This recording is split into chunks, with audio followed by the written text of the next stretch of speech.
Okay. This time we'll call the Monday, February 22nd regular meeting of the Jersey Shore School Board of Directors to order. The time I have is 7:14.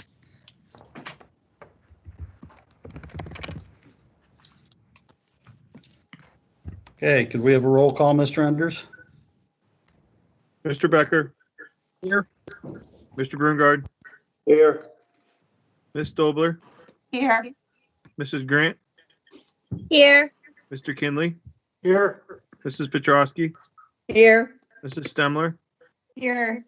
Mrs. Thomas. Here. Mr. Allen. Here. 9-0.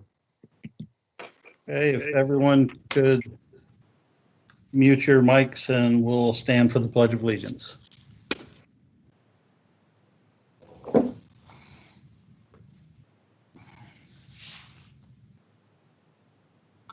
Okay, I pledge allegiance to the flag of the United States of America and to the republic for which it stands, one nation, under God, indivisible, with liberty and justice for all. Thank you.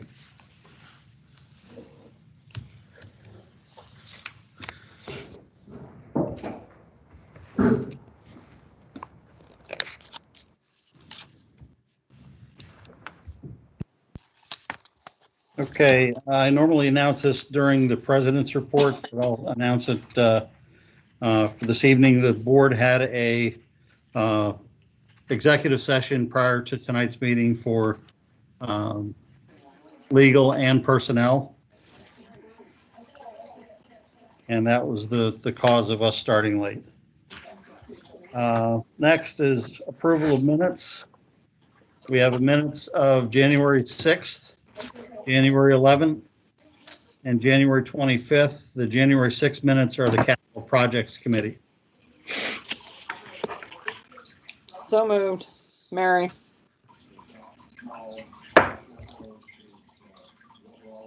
We have a second? Everybody's still mic'd. I'll second it. Patrice. Thank you. Any questions or concerns in those minutes? Okay, hearing none, could we have a roll call, please, Mr. Enders? Mr. Becker. Yes. Mr. Brungard. Mr. Brungard, you're muted. Yes. Ms. Dobler. Yes. Mrs. Grant. Yes. Mr. Kinley. Yes. Mrs. Petrosky. Yes. Mrs. Stemler. Yes. Mrs. Thomas. Yes. Mr. Allen. Yes. 9-0. Okay, we'll move on to the treasurer's report. We have the treasurer's report for January 2021 and the January 21 investment report. So moved. Mary. Thank you. Second. Nancy.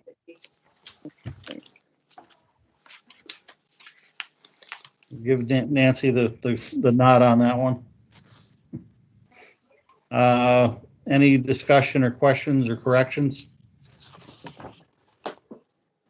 I had a question with like the investment report, I think it is. I don't have it in front of me now, but like why like under like Stoudersburg Borough is it 0 there for the first column? Mrs. Petrosky, I think you might be referencing the settlement sheets because there's nothing Oh yeah, you're right. That's later on, right? on here that references any of the municipalities. Okay. But thanks for the heads up. I can go look and figure out the answer to the question.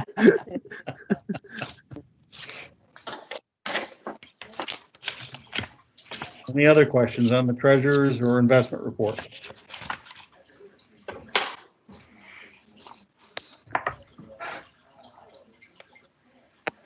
Okay, hearing none, could we have a roll call, please? Sorry to interrupt you, Mr. Enders. That's okay. Mr. Becker. Yes. Mr. Brungard. Yes. Ms. Stobler, Yes. Mrs. Grant, Yes. Mr. Kinley, Yes. Mrs. Petrosky, Yes. Mrs. Stemler, Yes. Mrs. Thomas, Yes. Mr. Allen. Yes, 9-0. thank you. Next, we have approval of bills totaling $1,881,695.64. So move, Mary. Second.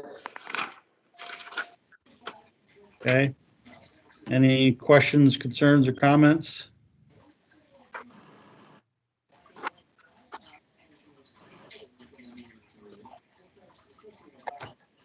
Only observation I have, that looks a little less than what we normally see. It is. So I looked at that this morning when I was reviewing the agenda. What I discovered was the transfers that are listed in as an attachment are not included in the little box at the top that summarizes those. Those transfers were all for payroll for gross payroll and the FICA. Maureen and I have discussed that this morning, and I think we're going to tweak this presentation a little bit, and you'll see that next month. And I will give that tweak to you in a board update to explain it to you. We're not going to include the transfers anymore, but we're going to include a line for net pay. So you guys can actually get the total true dollars out the door for the month. So that's why the number's a little light. The transfers that happened in January were not included in the box at the top, but they were attached. It was one of the attachments. I can tell you the general fund transfers was $1,357,667.76. Food service transfers were $25,814.73. And those transfers are just cash being transferred between our accounts. It's not actually an expenditure. Thank you, Mr. Enders. You're welcome. Any other questions from anyone else? Okay, hearing none, could we have a roll call, please? Mr. Becker? Yep. Mr. Berngard? Yes. Ms. Stobler? Yes. Mrs. Grant? Yes. Mr. Kinley? Yes. Mrs. Petrosky? Yeah. Mrs. Stemler? Yes. Mrs. Thomas? Yes. Mr. Allen? Yes. 9-0. Okay, thank you. And we'll move on to presentations, communications. Dr. Ulmer? I just want to share with the board tonight, I had last week received a letter from the leadership of the Pennsylvania General Assembly that was sent to all Pennsylvania superintendents regarding federal stimulus funding. Just as a reminder, and I wanted to share it with the board since it came officially, a reminder that the funding that you're getting from stimulus money from the federal government is temporary funding, and we need to use that as we're planning budgets for these temporary COVID costs and stay away from, and that was the tenor of the letter, stay away from trying to use that to close a budget gap or to put it into a operational expense, because those are temporary funds. And that's all. Thank you. President's report. I don't have anything addition this morning or this afternoon. Intermediate unit report. I did want to say that IU gave to all the board members a book to donate to the school district, like for the students.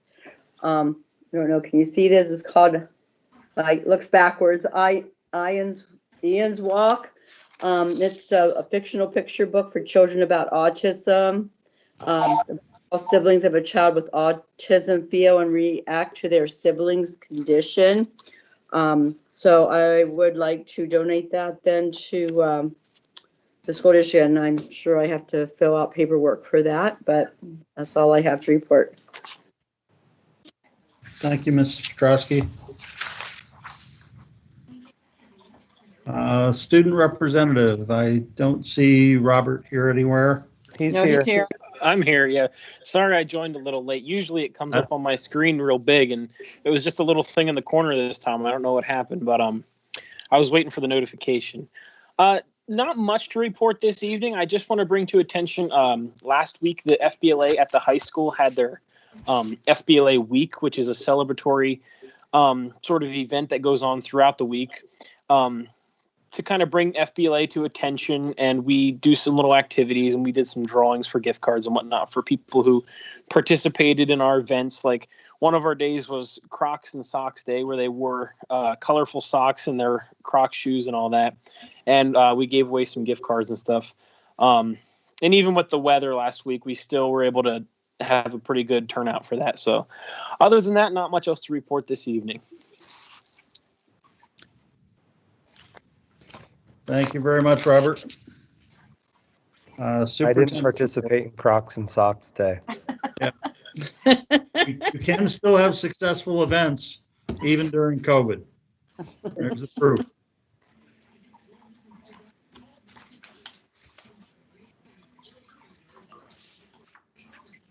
Okay, Dr. Ulmer. I'm going to start this evening by recognizing Danelle Wagner and Andrew Hall from Source for Teachers to provide a review mid-year of their service. Hi, everyone. I'm going to go ahead and share my presentation now. It's nice to meet all of you. I'm obviously the new regional manager with ESS in the Williamsport office. Andy is on here as well, our VP. So I will defer questions to him at the end if I do not know the answer, since I am still new to the company. But I'll go ahead and start the presentation and get through with that, and then you can ask any questions you might have.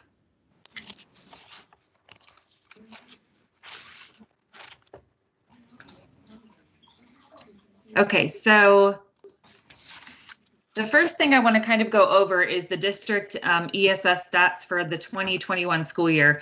Obviously, it's been an interesting and challenging school year with COVID and a pandemic happening, but these are just some of the bullet points of what we've been working on with Jersey Shore. Obviously, we operated in remote. We've added 20 substitutes to the roster. So there is 188 total in the Jersey Shore org. So we do have a lot of substitutes that have multiple orgs. We have added some from the Keystone Central districts as well. So that number is pretty large. We are still continuing to update that as we are cleaning up systems at the beginning of each school year. We have 49 active subs that are working in Jersey Shore. The region, so this is kind of an overall, just giving you an idea of where my new team is we're hiring an average of 30 substitutes per month region-wide. So that is between the 5 counties, but that's where we're at currently. And we've added the building-based substitute program to the district. We started out with 4 at the beginning of the school year, and we are at 5 currently. We just added that 5th one this week, actually, they just started. We filled 9 out of the 9 long-term positions. One of those 3 came through today, and we filled it within an hour, I would say, so that it was 8 for 8, and it changed pretty quickly. We've partnered with Lock Haven University and other local colleges, obviously any that are in Lycoming County, including Bloomsburg and Selinsgrove, so Susquehanna University is in there as well. But we partnered with them for the Act 86 hiring of college students for guest teaching, and then all of their virtual hiring events throughout the school year. We've done radio and newspaper advertising for your support positions at Jersey Shore. We've done consistent recruiting events and follow-up, including virtual sessions. Since we have been in COVID, we've done I think we've done 1 in-person event with another district. The district has hired 3 to 5 of our ESS substitutes for permanent positions. I think we're closer to the 5 mark on that. And then we've maintained the fill rate year over year for teachers specifically. Of course, pointing out was during a pandemic. So when I reviewed the numbers, you'll kind of see that. This is the team that is now in the office, and I did want to introduce everybody to you just because it's been, well, it's an all-new team in the past year. So myself, obviously, I'm the regional manager. Veronica Rodriguez is the support services area manager. She does all of the permanent hiring of the staff for the BLAST classrooms.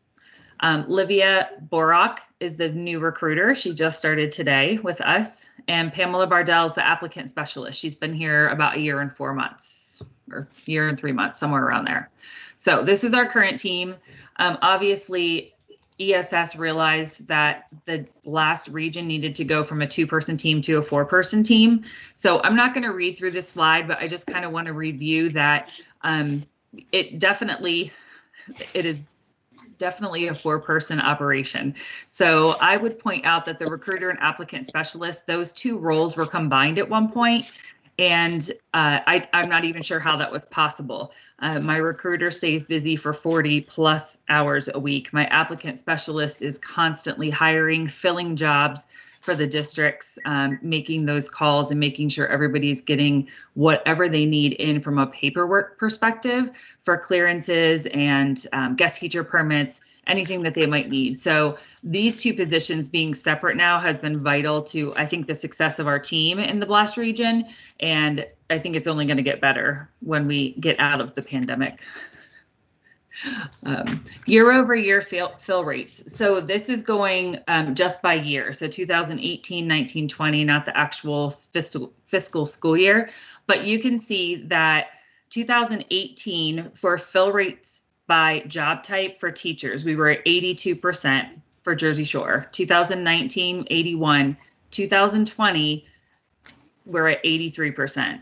So this is, again, year over year. My numbers look different on the presentation that I had with Ben and Brian a couple weeks ago.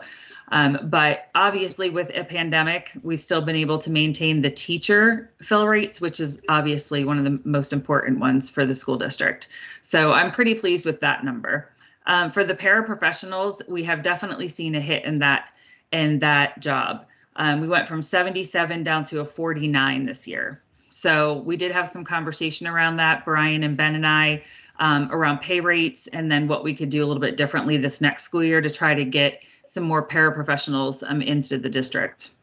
Food service, interestingly enough, has gone up from 65 to a 39 last year to a 67. So we were able to bring in quite a few food service employees. I believe 1 or 2 was hired by the district, and there was a couple custodians hired as well. But that fill rate for some reason has been very good this year. And then you come to the custodians. The custodians have been a huge challenge for us as well. And we have done multiple types of advertising, social media boost, radio and the newspaper. Those were 2 mainly that we did for custodians and food service. And we still are not seeing that success with the custodians. So we have some work in there to be a little bit more creative in how we're going to be able to hire to that specific job for this next school year. On the right, you have the absences by job type, and that basically is just reviewing where we were year over year again with absences. So you can kind of compare. Teachers, the trend for this year is going to be around 3,000 absences. So you can look at, obviously, 2018, it was at 3,306, and we had an 82% fill rate. So we're going to be 300, roughly 300 less absences and still maintaining an 83% fill rate. It goes through each position there, and you can kind of see. So custodians, obviously, compared to last year, there's been 465 this year so far, but the trend is on close to 930 for the whole year once we hit June. So that's quite a few. And obviously, that's not an excuse for the 12% fill rate, but obviously the custodians' absences are definitely impacting our fill rate numbers. I won't review paras and food service. You obviously can see those there, and they're pretty similar. Food service is roughly the same as it was in 2018. But we have a much higher fill rate, so that's working in our favor for sure. We can come back to that if you have any questions then. The next slide is the pay rates for 2021. So I included this with all of my districts this year, just so we could review the pay rates within the district and then the local districts. The local districts are not only the districts that I have, but also the districts that ESS does not partner with. So including Williamsport, South Williamsport, Hughesville, Montoursville. So those are the 4 school districts we do not have locally. But as you can see, I think there's some opportunity with the pay rates. One of the biggest ones that Brian and Ben and I talked about was mostly aides and food service at $8.50 an hour. That's definitely challenging, and obviously that's our food service. We've been able to fill those this year, but for the paraprofessionals, we feel like there's some opportunity there to come up closer to the average within the local districts. The daily rate is the same, daily rate and BBS rate. That 140 for the BBS rate in local districts is up north. And they have had a huge success with that program this year. But for down here, our highest rate is 120 for a building-based substitute. Obviously, the daily rate and the building-based substitute rate are the same for Jersey Shore currently. So again, some opportunity there to perhaps look at what the district could do to increase rates. Sorry, my phone is going off. Recruiting events, recent and future. So this is something that Maggie, who just decided to take a job in her field of education. In the past year, she has worked to really focus on processes, routines, and recruiting and hiring. She has done a fantastic job.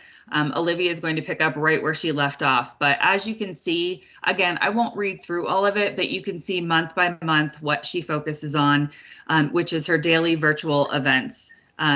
Obviously, everything's been virtual, but she does 5 of them per week. She does the guest teacher trainings, which are twice a month. She does weekly and bi-weekly touch bases with the districts. She creates new marketing pieces for the districts based on their needs. She follows up with the colleges and makes sure that they are aware of all of the, or that the schools are aware of the college events that are going on. She also follows up on websites for school districts to make sure that they are where they need to be and they have the correct information for us, because a lot of them did not. For 21-22, we're focusing on in-person hiring events. We did do some local community events up north, so we're hoping to get back into that as well in Lycoming County for Jersey Shore. And then social media has been huge for us this year. Most of our ads and our job boosting on social media has gotten our applicants for us. So we've had a really strong success level with social media. These are just a few of the flyers that we created for Jersey Shore specifically this year. In case you didn't see them, most of them we have printed out. We will send them to the school. We do the folders in the elementary schools, I believe, at the beginning of the year if there's something specific.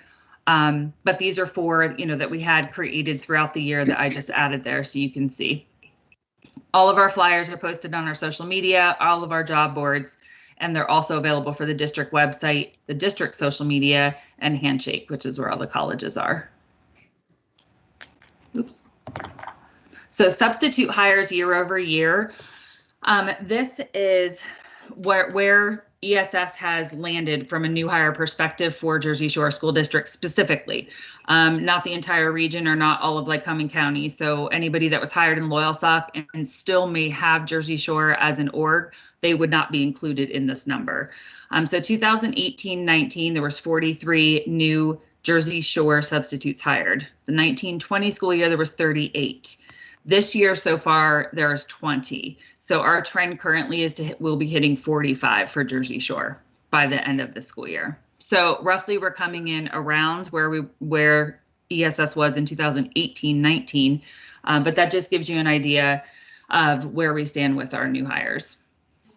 The current bill rate for the district is 1.339. So to go into a little bit about that is just that if your daily sub rate is at $100, you're billed obviously $133.90 only when that absence is filled by a substitute. So if we're only filling 5 out of 10 absences for a given day for a teacher, you're paying for 5 out of 10. You're not paying for 10. The proposed rates that we are suggesting for a 4-year extension, you can obviously see for the 21-22 school year, the bill rate would drop to a 1.324, and then it would come back up in 22-23 to a 1329, and then a 1334 and a 1339. So in 4 years, you would be back up to the bill rate that you are at now. The EAS team and contacts are obviously listed here for you in case anyone needs to reach out to us individually or has questions. Again, that just lists our team in the office on Reach Road in Williamsport with all of our contact information. So at this point, I will open it up to questions, and hopefully Andy is standing by in case I can't answer something for you.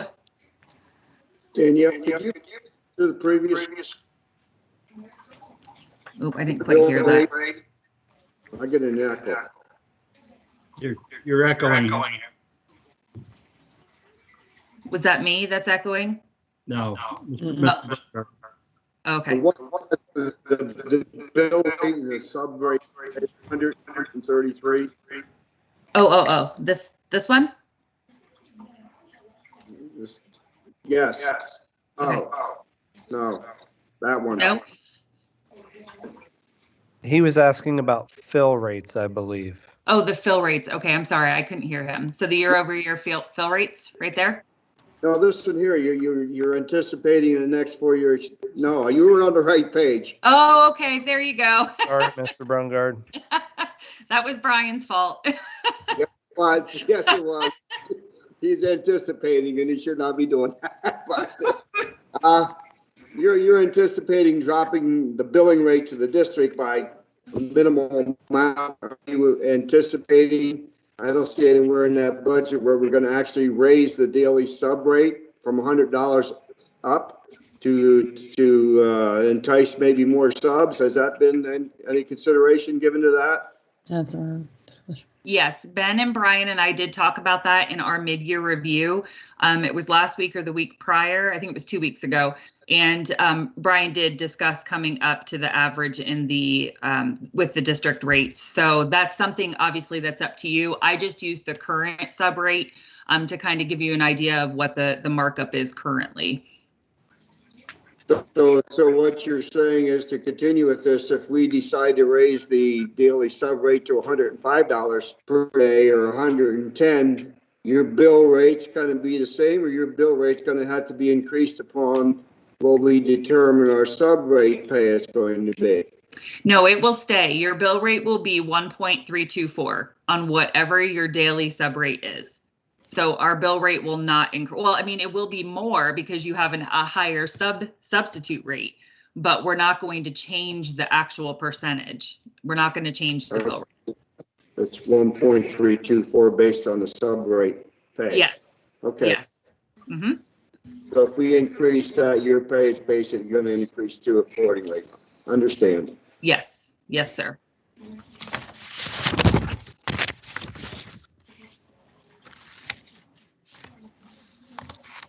Does anyone else have any other questions? I do. So substitutes, Patrice, substitutes now, if they're given several different jobs in the area that they could take, of course, they're going to take the higher pay one, right? So we're probably losing a lot of the help that we could have if we make the playing field equal, right? Yes, I will be completely honest. It's been an interesting year for me with districts changing their pay rates. And it's in what I've noticed, especially when we're calling substitutes to cover positions, is that they're asking immediately what the daily rate is. And there's one district up north that's $85 a day, and I cannot get a substitute to go there. They will go 15, 20 minutes away for $115 a day. So it definitely affects your fill rates. Absolutely. I think the same goes for the paraprofessional rate. You know, that one is really struggling this year, and most schools have increased their paraprofessional rate, understanding that they're going to have to pay a little bit more to get paras into their buildings. So yes, you're going to have other schools. Williamsport has a pretty decent daily pay rate. I believe it's around 120, 125. And they took a good dozen or more of our substitutes this year. Okay. And I have if I may, a follow-up question on that bill rate. Sure. If I'm doing this correctly, if we raise the sub rate pay from 100 to 110, Your bill rate's gonna be 1.324 times that, which is $146 rounded off. Yes. So we end up paying him $10 more the sub. But you're going from $132 to $145. So it's basically, we're gonna give him $10 more for sub pay, but it's gonna cost us $13 more to give him that $10 more. Am I doing that correctly? No. You know, calc there. That sounds right. Yes. I mean, we're lowering your bill rate, obviously, understanding the budgets are going to be tight this next year, especially with all of COVID. Now, a lot of schools are receiving those funds, but a lot are not. So I think that even though we're lowering the bill rate, yes, if you increase your daily sub rate, you're still going to see a little bit higher bill rate. It's just the way that it kind of gives and takes. The way it works out. In other words, we're Yeah. gonna be paying this $10 more. It's gonna actually end up costing us $13 more. Well, Right, but 13. if you stated a 1,339 bill rate, you would have to, if you do that times 110, you're going to be spending $160 or somewhere around there, whatever it would be. I don't have a calculator in front of me. No, okay. So you're still saving. Correctly. What's that? I just wanted to make sure I was doing that correctly. Yes, you are. Absolutely. I had a question, and I don't know if you can answer this or not, but like with us that you said for the 2021 is like 82% fill rate for teachers. So in those other districts where, say like Williamsport, where the daily rate is a lot more, what is the percentage of the fill rate there? Is it more or not? I would assume that Williamsport is higher. We don't have that district. So we don't have a contract with Williamsport. So I don't know what their fill rates are. I can tell you that Loyal Sox fill rates are 90% and above. They've increased their rate this year by $15.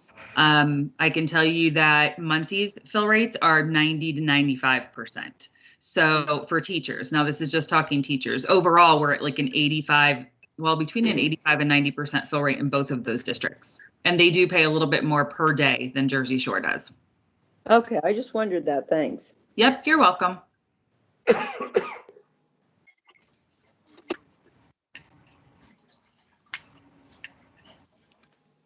Anything else I can answer for anyone?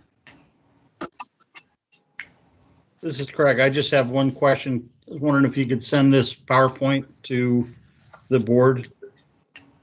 Absolutely. Thank you. You're welcome.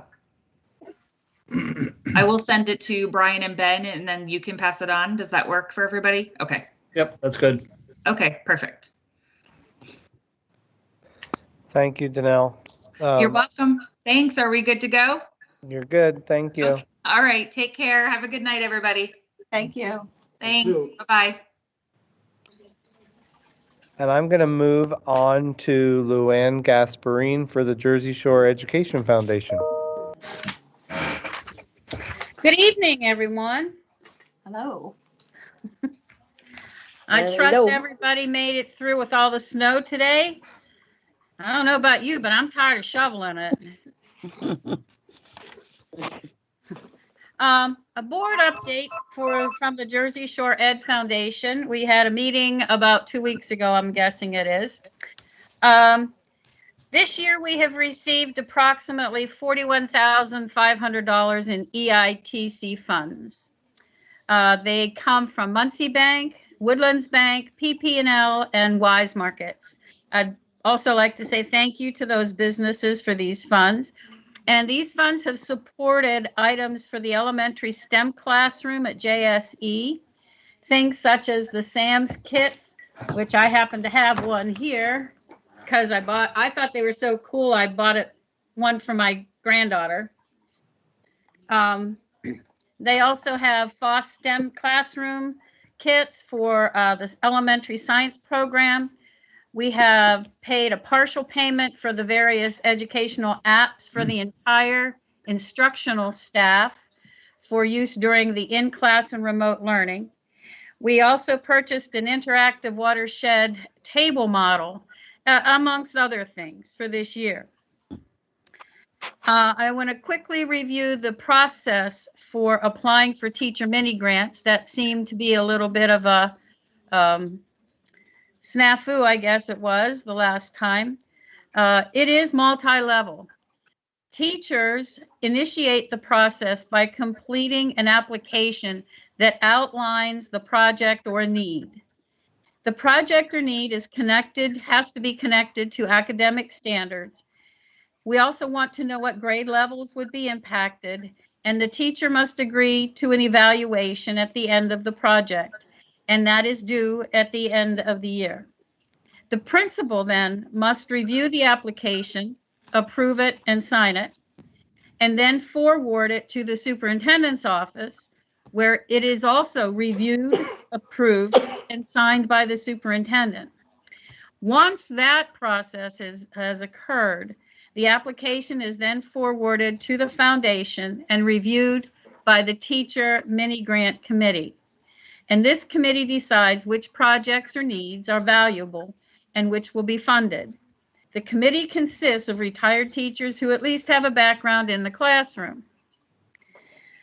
Teacher mini grants awarded this year included the Enviroscapes Watershed Tabletop Model. It was applied for by Tracy Silvas and Trish Schweitzer. In the high school and the middle school, they were going to share the tabletop model. Edpuzzle happens to be the app for district-wide instructional staff to make remote learning and in-person learning more interactive with the students. Tom Newshafer initiated that. The foundation, pardon me, the foundation contributed to the complete cost for a 3-year subscription, with the technology department picking up the rest of the funds. We contributed $3,500 towards the $5,000 that was required. Rebecca Ball-Schaller at the middle school has applied for a sustainability garden. They're going to be starting to grow seeds and whatnot in the middle of all this weather inside. Steph Mockmer did the Upbeat outreach for her high school students, and she has done that for a number of years. The kids just love it. And if you've ever want to actually see what good this gentleman does for her students, it's phenomenal. Katie Wirt, our Jersey Shore District Librarian, applied for makerspace materials for the steam room at Jersey Shore. Bill Zaruth at the middle school purchased some Learniture furniture. Melissa Becker in elementary music, since we were a lot on remote learning, the kids were not able to play any musical instruments. So she came up with this really neat idea of using everyday items to make individual musical tones and gave them to the kids so that they can all still contribute. And of course, Jeff Clue applied for his Bollesburg Museum trip at the middle school. We're still waiting to see if that is actually going to come off with COVID. I've had conversations with different principals and Dr. Ulmer, and between them and we have produced additional proposals for different schools. One of them happens to be funding an internship in the accounting department to work with Ben. It would be for a senior in the accounting curriculum. The only we will be paying the costs. The district would hire this student as an intern, and then we would, as a foundation, reimburse the district for the costs of that student. We have yet to come up with a job description developed, including number of hours to be worked, the wages, and all of the other details, what their duties may be.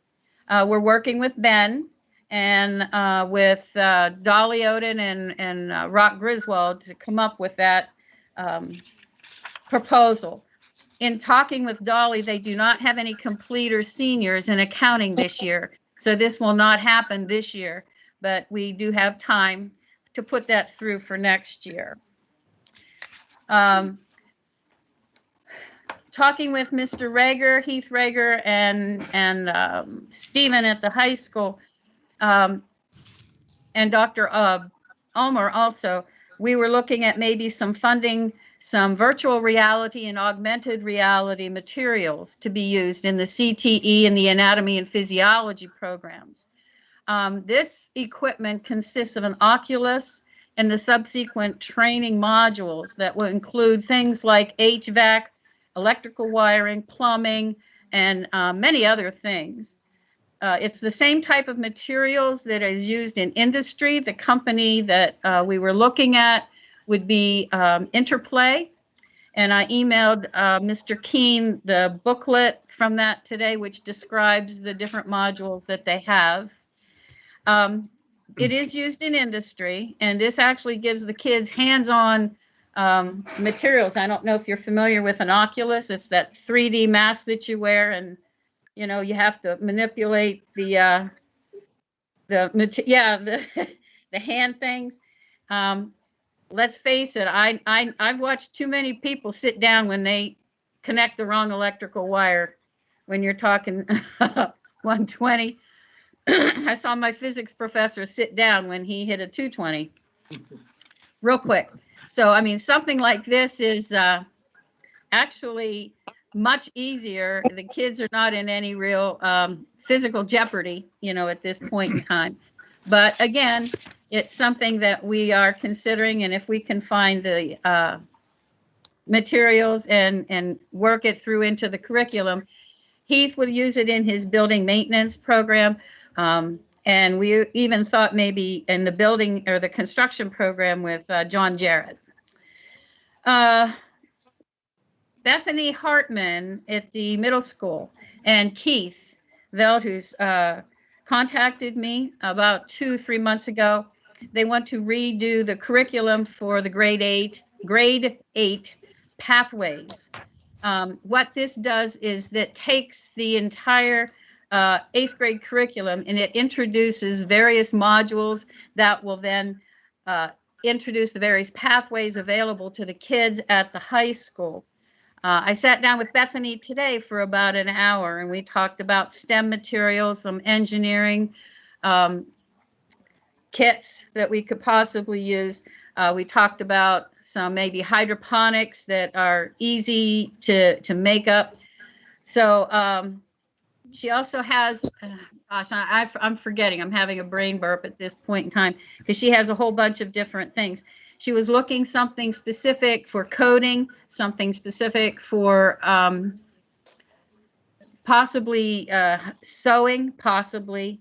She has a whole list of ideas and she's kind of pulling them apart and seeing what's available, and her and I are trading ideas at this point in time so that we can come up with something that's substantial that will allow the kids to work not only towards their life plan, their possible pathway, but also to introduce the pathways at the high school. Last year, the foundation approved a process that we call anytime grants. We open up teacher mini grants only in the fall with a deadline in October. What happens after that is, on occasion, you happen to have opportunities that might arise that would be not expensive, but obviously not in the budget. An instance here is Jeff Clue had come up with a possible traveling exhibit for historical objects and working with the Historical Society of Jersey Shore. And so he put in an anytime grant, which is great. And it would cost us about $550, but that's certainly not that much. But again, the whole process goes through the same steps that the teacher mini grant goes through, where the teacher initiates it, it goes to the principal, principal goes to superintendent, and then superintendent passes it on to the foundation, in which case then the whole board, not just the teacher mini grant committee, but our whole foundation board must approve it, which we did. So there is no time constraints for an anytime grant. and it may be requested at any time throughout the course of the year. However, the amount of money available is reduced. So right now, we only have the one anytime grant from Jeff Clue with the traveling history exhibit. This has been a difficult year for all those. We have hopefully worked through most of our opportunities to try and work with you in any way that we possibly can.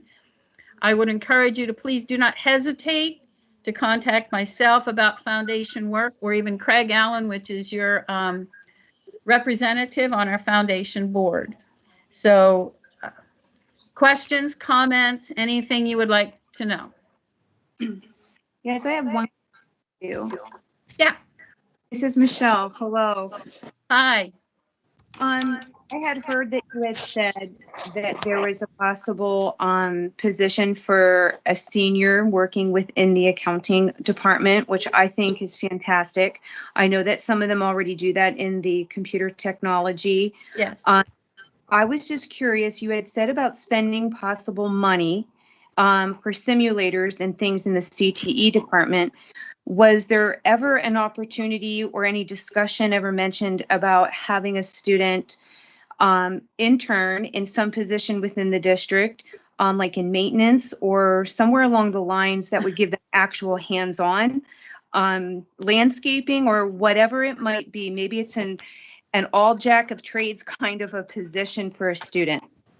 Actually, that was something Dr. Almer and I talked about. My husband is a retired park manager. I'm giving you a little bit of background there because he had volunteers at the park who would want to go in and do some maintenance work. And there is a conflict when you talk about contracts with maintenance people and sometimes custodians and having the volunteers going in. And so rather than, yes, we did talk about that, but rather than exacerbate any issue that you might have with that, because we kind of look at the whole picture before we even propose something all the way around. And we decided that that might not be a field that we want to die on, you know, for lack of a better way to explain it. We didn't want to poke the bear. So, but yeah, that was something that we did talk about. Okay, thank you. Mm-hmm. Mrs. Stemler, I'll add to that one of the things that Mrs. Gasparine and I did talk about is if we trial this program with a student in the accounting office in the district, we could expand that to the community and offer paid internships in other places. So it doesn't always have to be the district. That's just a starting point for us to get this relationship going. Mm-hmm. I think that's a fantastic idea. A lot of students, I think, would benefit from hands-on, maybe even trying to solidify within their own minds what direction they may want to take. And it might solidify in their minds what direction not to go in case they're not keen on what they entered into. I always tell my kids that, you know, not everyone's set out for college, but if you go out and work, I said, I think you'll get an idea of what you don't want to do the rest of your life. So these kind of positions are great for students. It's going to help them the whole way around. So I just want to commend you on the creativity and going that direction. I think it's a great idea.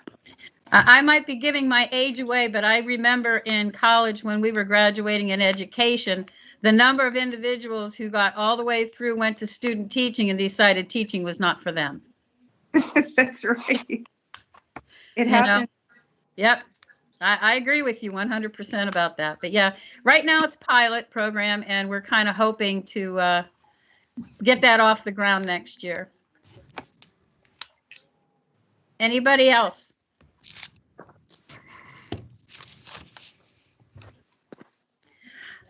No, those are the updates. I want to say I was not able to call in. I did not know I had to call in for courtesy of the floor, but we did have funds set aside for the health sciences curriculum.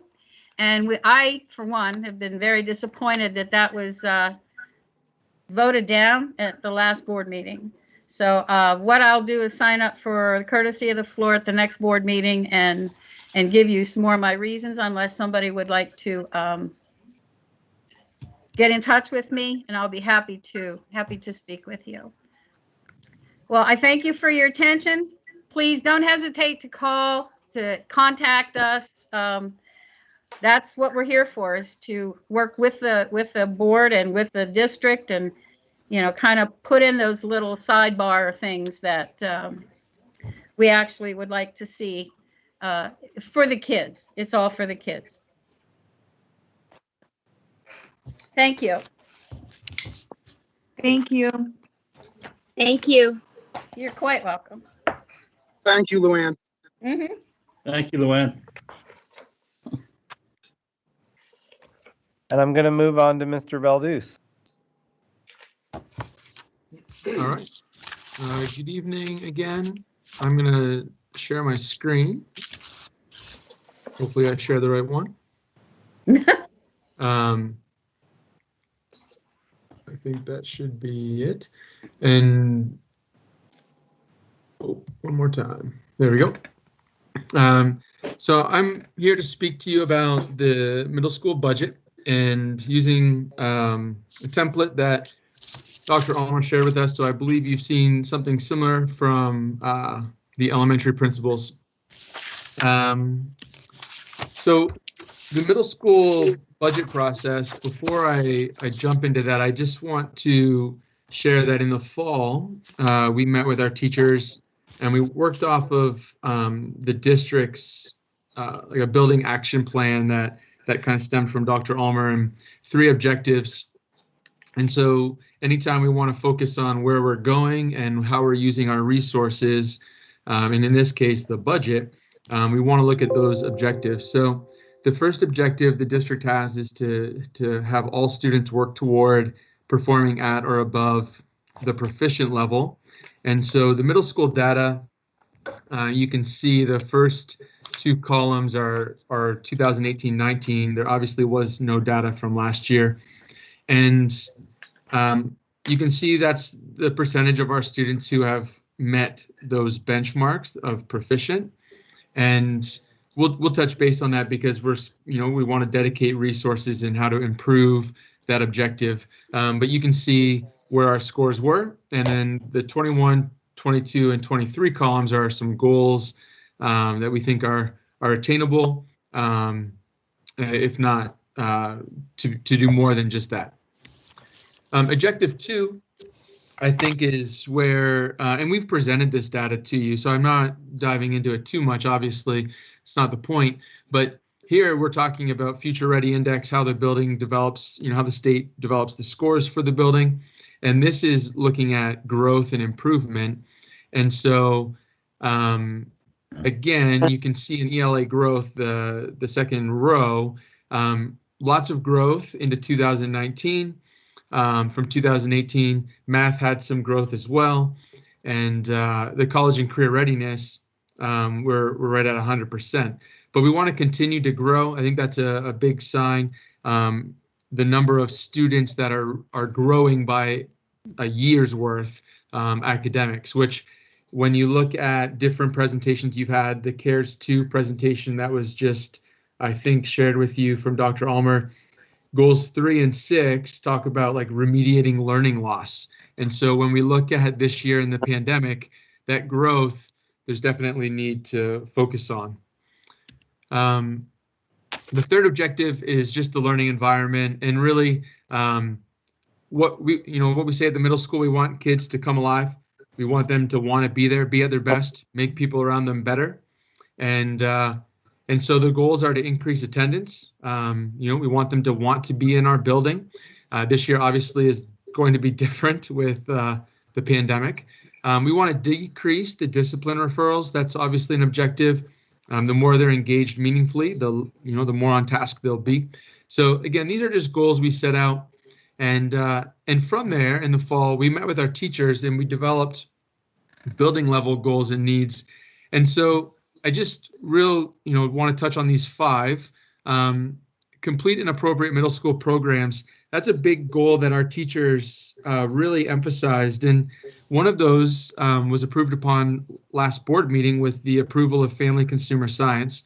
So that's a big push and a big plus. It's also in that area that we want to talk about intro to pathways, which Luanne did a great job segueing for me, because I was going to mention that one of the things we want to do when it comes to budget is to develop that program more so that kids will know what to look forward to in the high school. And so you might find those in the budget, but we also look for opportunities like grants. And Luanne, she touched on a number of middle school teachers this year alone who have reached out for foundation grants that were received. And those, just offset our building cost, which is great. Bill's Ruth she mentioned Learniture Furniture. That was on the ELA's budget, but we were able to shift funds because he got the grant that supplied those resources. So, but we want to have that complete program, and then from there we want to develop the math curriculum. As you saw in the previous slides, math data is an area where we need to focus, and so we want to develop that. When it comes to the budget, the math department requested funds, but I don't think the department knew at the time. But since then, Dr. Ulmer has shared his curriculum cycle plan, and so those funds aren't in this budget because we want to go through the first year of curriculum development, which is looking back at all of our data, looking at what we currently do, and that is year one of the cycle.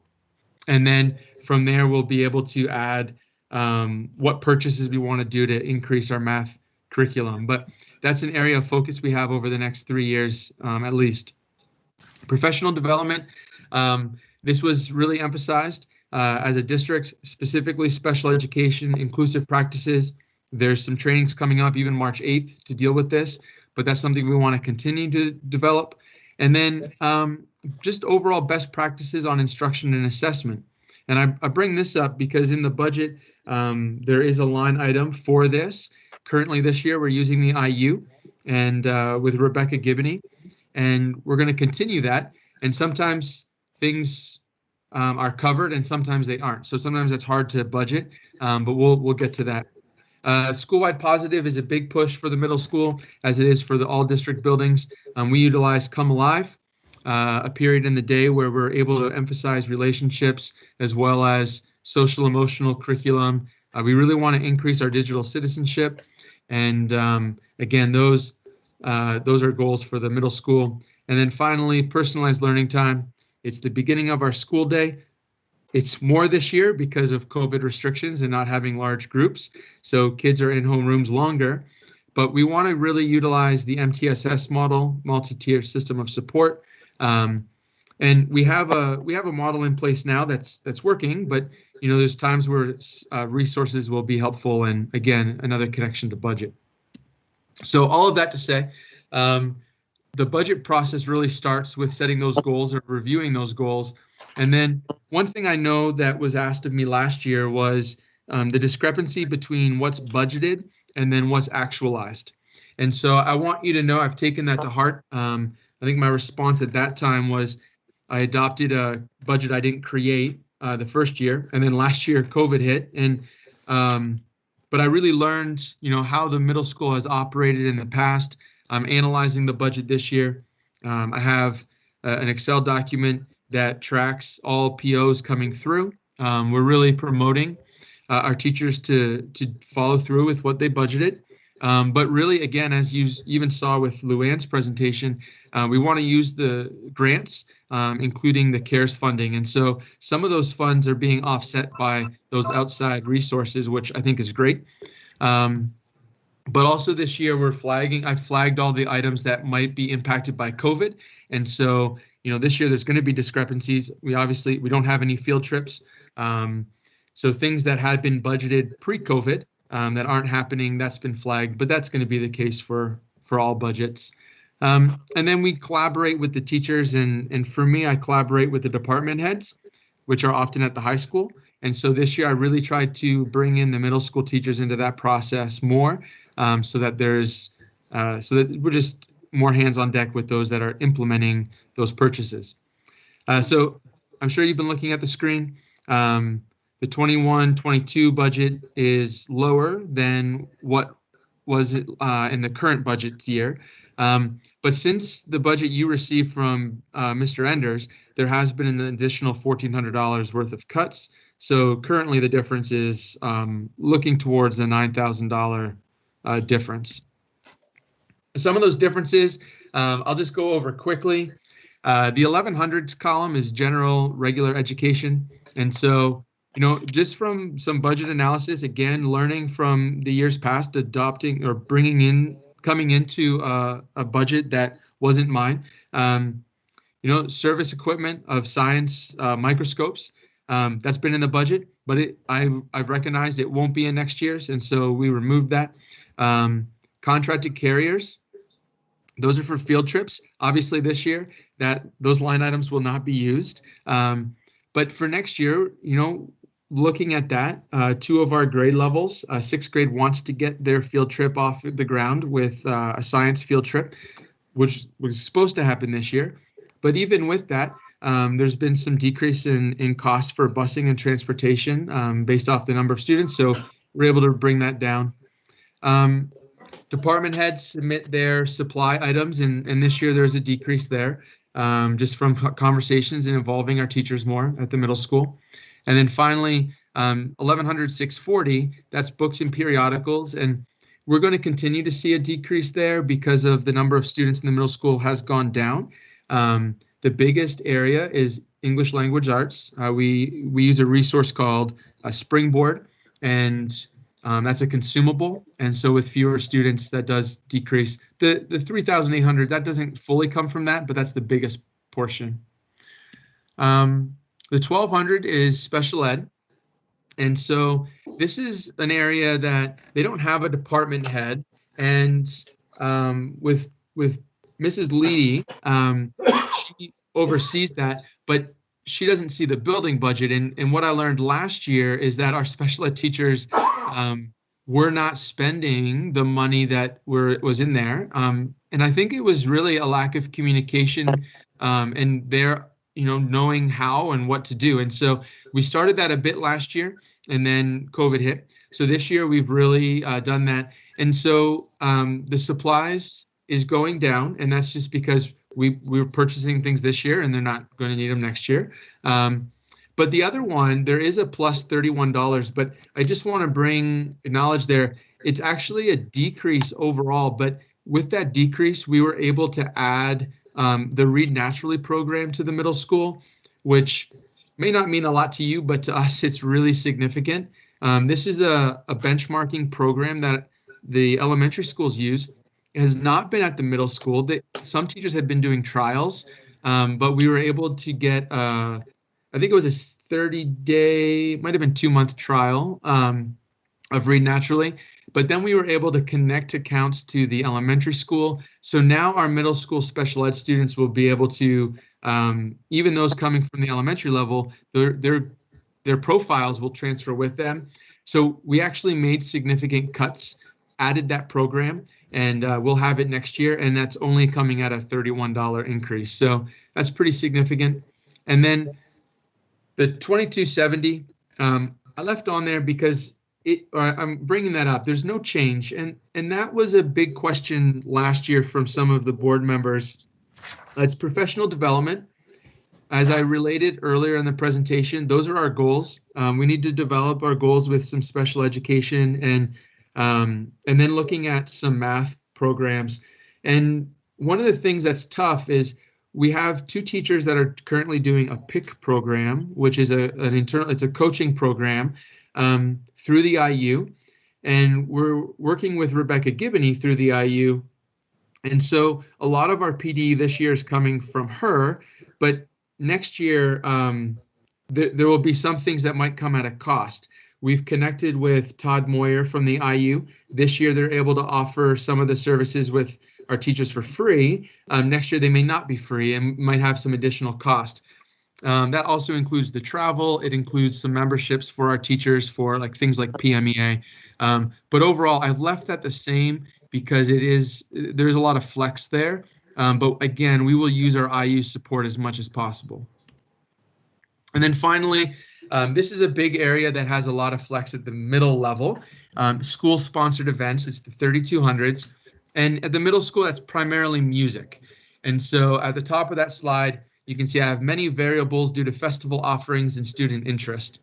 And this one, if you think back, I know I was questioned on this, why we were really low in spending 2 years ago. And even last year, it started out that way. One of the things that the music department does is they do a lot of festivals. Some years there's PMEA, which is a state festival. Sometimes they have to travel. Sometimes they host, our middle school hosts the county band and chorus. And then some years they don't. And so the budget was stagnant. They pretty much budgeted the same for all of those things. And some of that, and I'm going to be candid, is they know we cut, a couple of years ago, we cut 20% of our building budgets, and then we were asked to cut 10% more. And the fear is if we cut those things, when those years of increased expenses are back, will they get those funds back? And so what I've told them and what I believe I've learned is that we want to be as accurate as possible. And so this year, we know the non-host, we know that next year, is a non-host year for county band. That I think it's a 3-year cycle. And so right there, we can cut $1,500, which in the past would still remain there. But we can cut that. But when that cycle returns to the middle school, when that year comes, we're going to be asking for that an additional $1,500 because we host, and that comes with cost.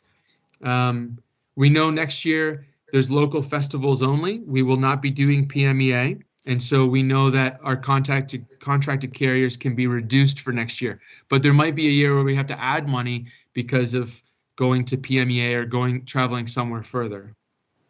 And then the final thing with the new instrument, last year it was the first year, I think since I've been in the district, the middle schools purchased some more instruments. And so this year we did make a few cuts, but we actually shifted some of the funds back to the new instrument because we want to have continued effort to restore the repertoire of middle school instruments. They've been really depleted over the years to the point where they can no longer be repaired. And so they've been going without, and they'd like to start bringing those back. And so they made cuts in other areas to shift and transfer funds to bring that money back up. And so that speaks to the 3200s or our school-sponsored events. So finally, to wrap this up, I just wanted to again let you know that we're analyzing the spending of this year. I really am trying to narrow the discrepancy between what's budgeted and what's actualized. Obviously, COVID is going to be a unique thing for this year, but we try to utilize grants and CARES funding, which will help offset some cost. Specifically, we're really trying to do that for intro to pathways, and I don't need to go into that anymore because Luanne already has. But since this budget was submitted, we have reinstated family consumer science. And so I believe we'll be able to shift some funds to help meet the needs of any consumables that course would require. But it might bring some additional costs, but I think we can handle that, within the building. So that is my presentation. I just emphasized again where we are this year versus last. And I guess if there are any questions, I'll do my best to answer them. I have a question. Under school-wide positive, I'm just curious, can you explain what digital citizenship is? I'm not familiar. Yeah, so great question. Here's an example. Today, Mr. Armbruster spent a decent amount of time with Microsoft Teams.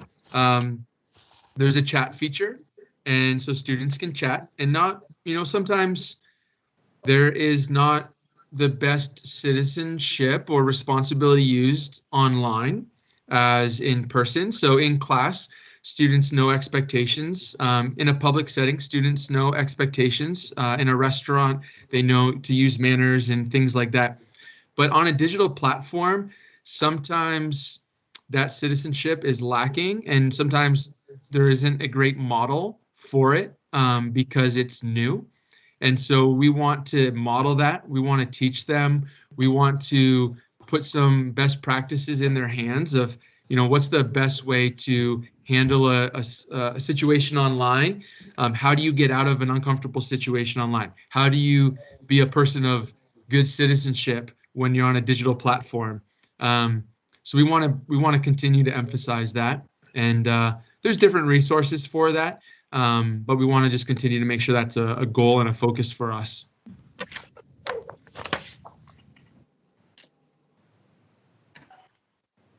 Other questions?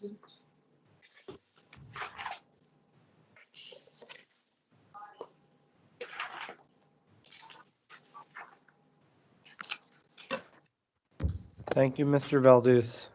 All right, I will stop sharing my screen. Mr. McCormick, you're up. Good evening, everybody.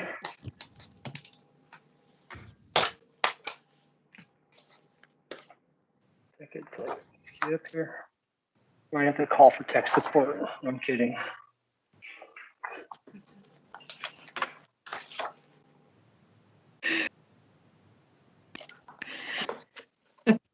Hopefully somebody was laughing at that. All right, I guess it was a little funny. I got you, Pat. It was funny. Thank you, Dave. Okay. It was totally perfect. Okay, so technology is usually in the hot seat in good times and in bad. So I guess COVID qualifies as both good and bad. So it was a good and bad year for technology. We were able to get quite a few things for technology that we were falling behind on. But by the same point, we were getting overwhelmed with technology with trying to support everybody. So I will start on that premise. I'm Patrick McCormick, Director of Technology for the school district for what seems like 80 years now, but we're moving on. Okay, so for the 21-22 budget, what you will see mainly for increases, which my budget is up just slightly, I can't remember the top of my head, but you'll see here in a minute. We focused on some cybersecurity features. I won't let the cat out of the bag on some of them, but if you've received some suspicious emails, that will give you a clue as to some of the security things we've been doing. In Office 365, some of the spam are meant to be tests for everybody. So we're adding some additional security and cybersecurity features in Office 365. They're desperately needed right now. The other area of concern that we heard loudly from everybody district-wide during COVID was the ability to call parents, community, whatever, from at that point anywhere they possibly could without using their own personal device. And we have actually increased our licensing, actually not that much, to enable teams to allow regular landline calls. So as soon as we get past the budget meeting here and get moved on, we'll be rolling that feature out, hopefully to the instructional staff, secretarial, and administrative staff. So anywhere they have a Teams client, they'll be able to make a regular phone call. The other large change, which I knew was looming last year when we had heard from our reseller that Adobe was changing its licensing model and to prepare and brace for a large increase. Good and bad on that. We'll talk about that in a minute. And the other one actually is another good and bad. We're on the good side of receiving 1,050 iPads for elementary to put them back one-to-one for COVID through the CARES funding. With that, we had to increase our management software, which is called Jamf. And that's just slightly under $6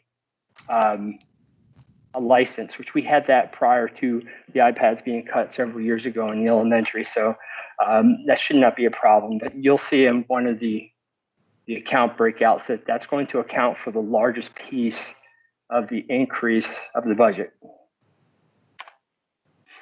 Okay, just eyeing a couple of them of the changes, and I know Mr. Veldhuis just talked about this, was digital citizenship software.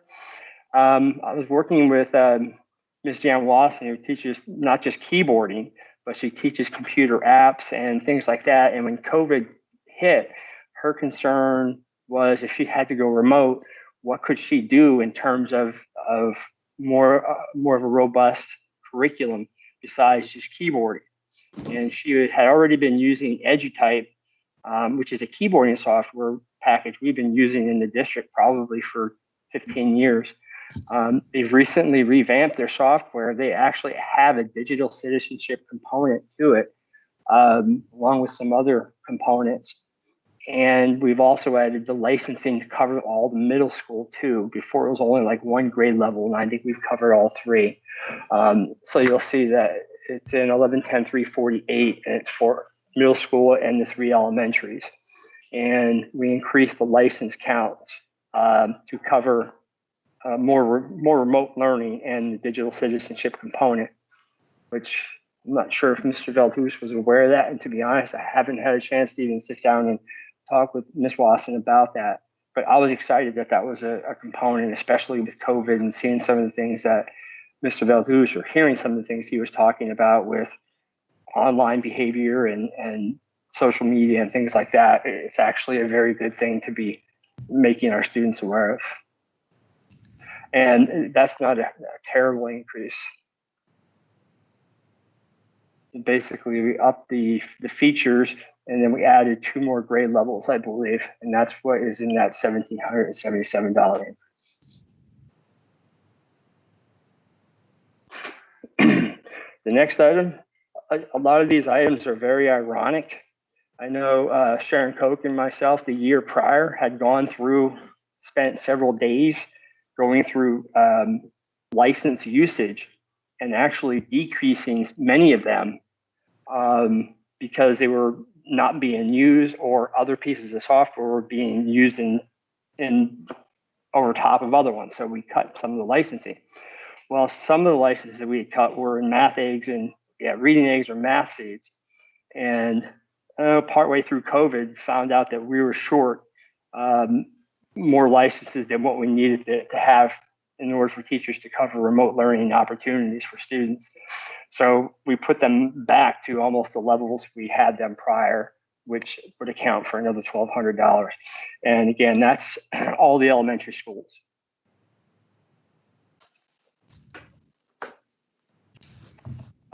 This one here, Dr. Nolan would be glad. I can keep the pace going a little faster on this one.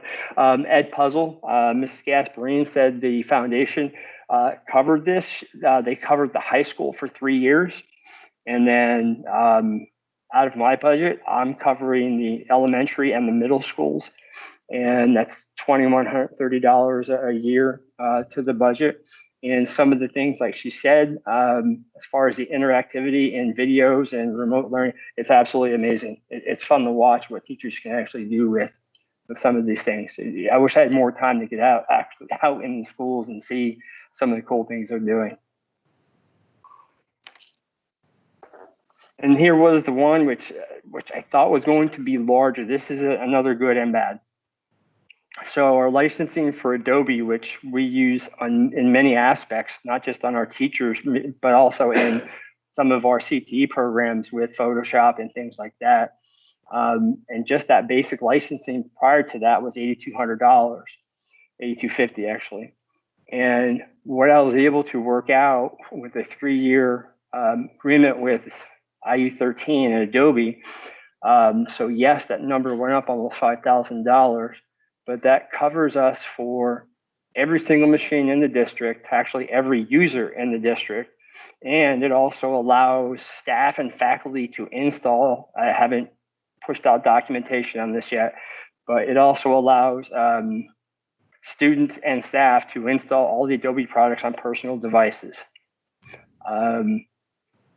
So you're on your own for that. I can get you directions how to do that, but we do not make house calls for the installation of the software. So that would be a a donation to the technology fund, I think. So yeah, that's well worth the 4,800, at least in my eyes, it is, to give every student and staff the opportunity to actually have that software at home. Now they have to have the devices, obviously, to support those. So if you've ever used Photoshop or some of the one of the higher end Adobe products, you need a fairly decent machine to run that. But just Acrobat Pro itself can be $300 or $400, I think, for retail.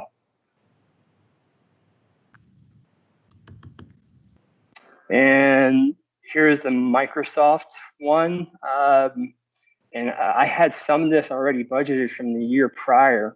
So the 34,000 included some of the cyber features, and I actually added the phone services into that. And our staff are working through some of the setup on the phone services now, and hope to roll that out very soon. I wanted to hope to get that before semester one, but that just didn't happen. So the $3,000 increase, it covers pretty much phone numbers for every teacher, administrator, and secretary in the district. If we should need to go remote again or not, they'll have the number assigned to them. They can make calls using right from their own laptops, iPads, or cell phones using Teams.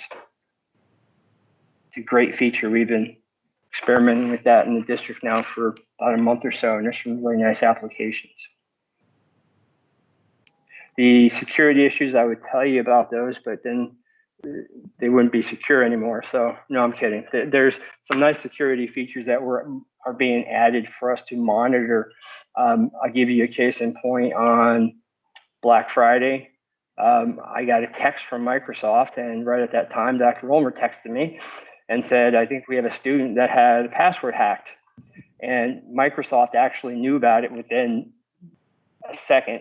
Mr. Becker, I don't know if you've seen some of this technology, but it pretty much detected that the email account was used in California, but the student was actually in Jersey Shore. And after that, the whole sequence, it knew that the time and travel was impossible, and a couple of other alerts based on Microsoft's heuristics. And they let me know the student's password was compromised, and saved a student a whole bunch of aggravation. There's a lot of nasty stuff coming from their email account. So some of the nice things you can get with the added features of the security and detection from Office 365.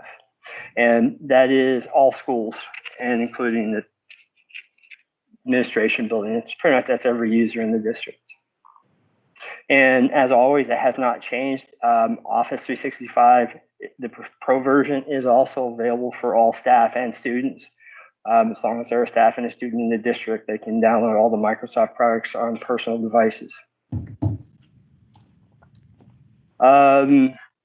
This item here, while not large, I'm putting all the increases on all the slides. I think Dr. Ulmer may talk about this in one of the items coming up. That number, hopefully, for 21-22 will drop fairly substantially, pending the approval of an item later on in the board meeting. But as it stands now, there is a $750 increase. PP&L needs a little more money off of those polls. So there is a slight increase with that. This is probably the largest increase. And again, it looks like a large increase, but it covers 1,050 devices. So do the math on that. It's not a lot. And if anybody's ever had a lost iPad with us and they need it, you'll be happy we have that product. It saves our rear end many times, and it provides a ton of features. There's no way we'd be able to actually survive one-to-one without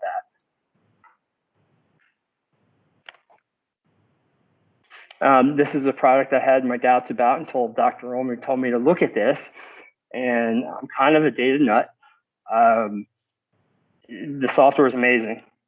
It pretty much can take any academic and any demographic piece of information that the state has, and you can look at it, analyze it, tie it to pretty much any other related item for any kind of modeling, statistics. It's just an amazing piece of software. So we got to look at that.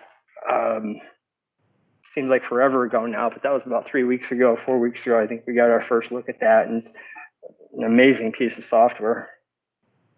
And that would account for that. So the overall budget increase of $27,227.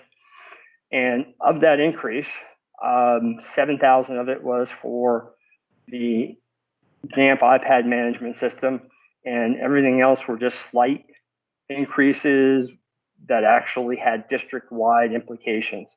So it wasn't one item for one person. It was pretty much a district-wide increase. So all in all, I was happy to keep it there. I know, again, hopefully if the one item gets passed, we might be able to knock that down just a little bit.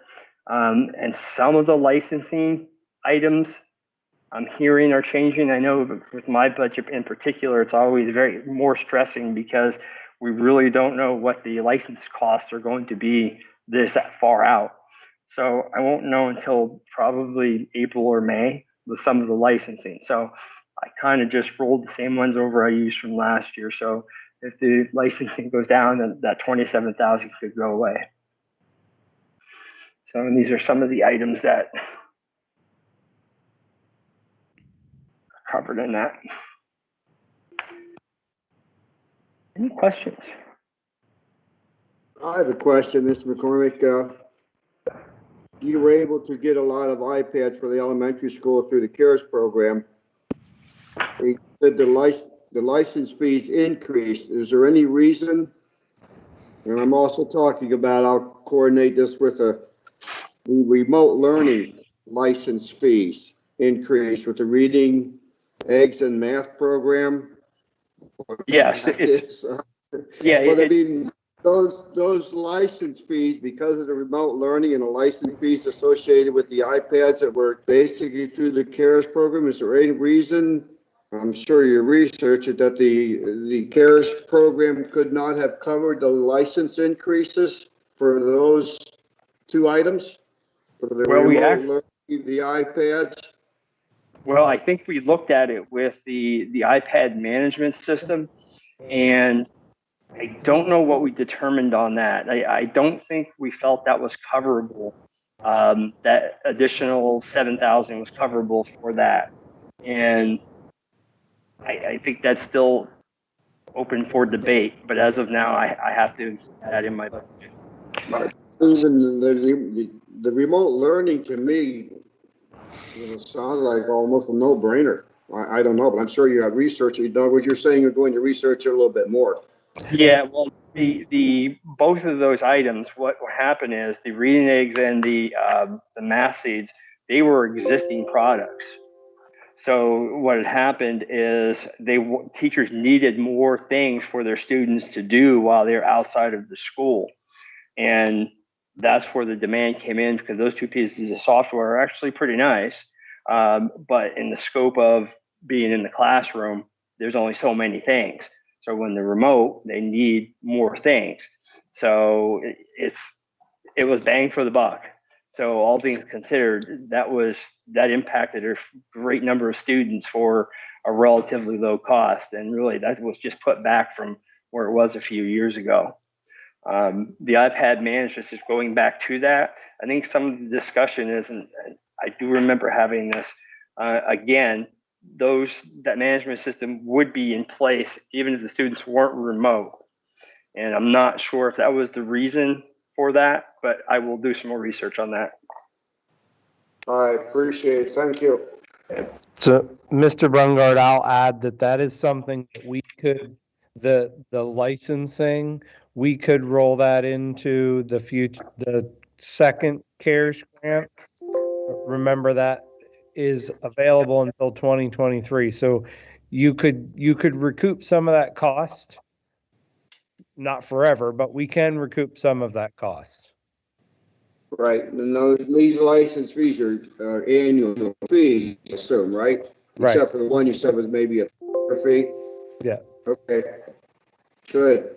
Yes, and Mr. Burgard, I am very, very much in tune with sustainability. I know that is an item I'm always concerned about that as well. I'm not really a fan of getting software through grants because when the grant runs out, that's something you have to keep funding. And the iPad management system, when we got the iPads, and we know we can get 4 or 5 years out of the iPads. So that software for that, the management of that is not going away as long as we have those iPads. We would not be able to function in the district without that software running those iPads. So it was nice to get that shot in the arm with putting the iPads back in the elementary school. So that was a nice win there. Okay, good. Did I answer both your questions, Mr. Brunger? Yes, you did. Actually, Dr. Ulmer did. Thank you. Yes.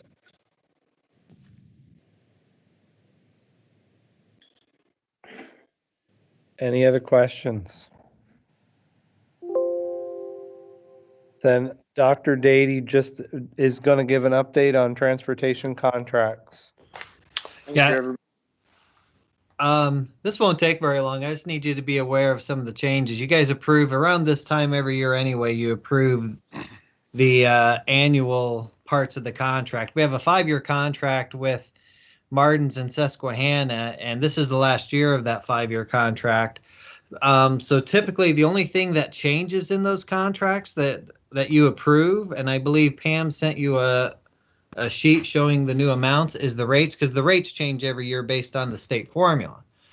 However, last year, because we didn't transfer kids from March 13th to the end of the year, we did an MOU that changed the rate for the last part of the year to 85% of the contract because of the way the law worked at that point. So what we did, rather than doing another MOU, is we put 2 things in this contract to cover those kinds of events. So the 2 things that we added is in the wording. Every contract has the amount of days attached to it. So once you take out the Act 80 days, we might transport a bus might transport like 175 days. If you had it's 180 total, you subtract the Act 80 days. Well, anyway, because we now have FIDS days, the flexible instructional days, those are days we don't make up.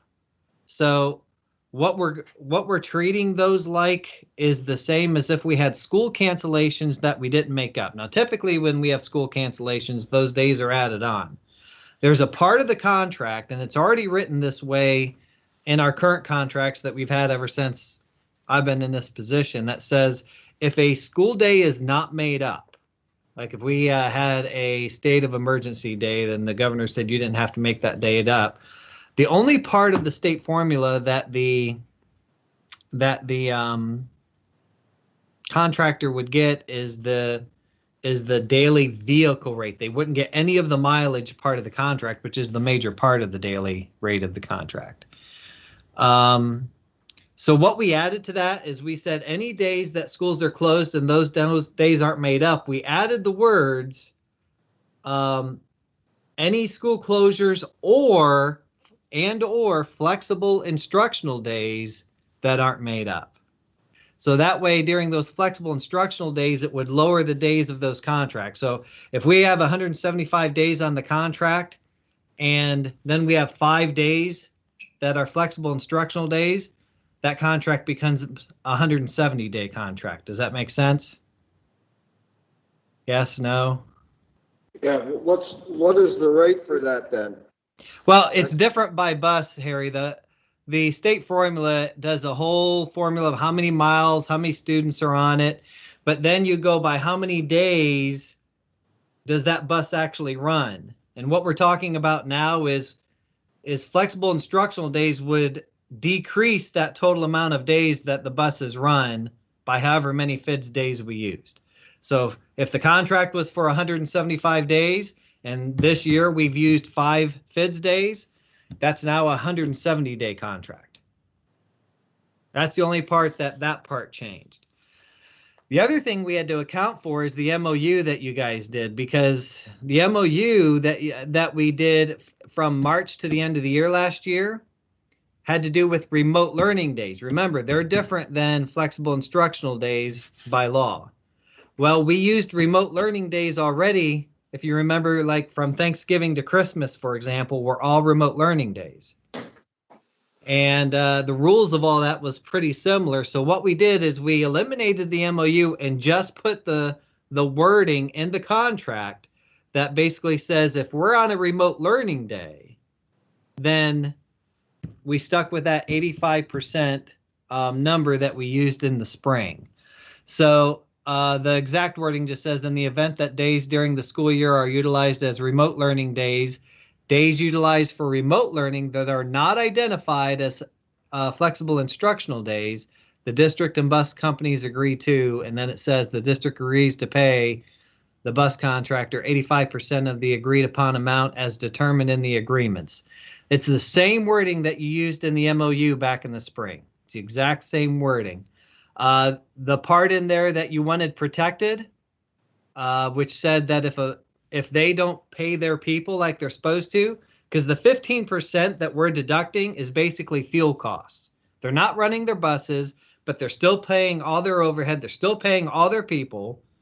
So that 15% represents the fuel costs.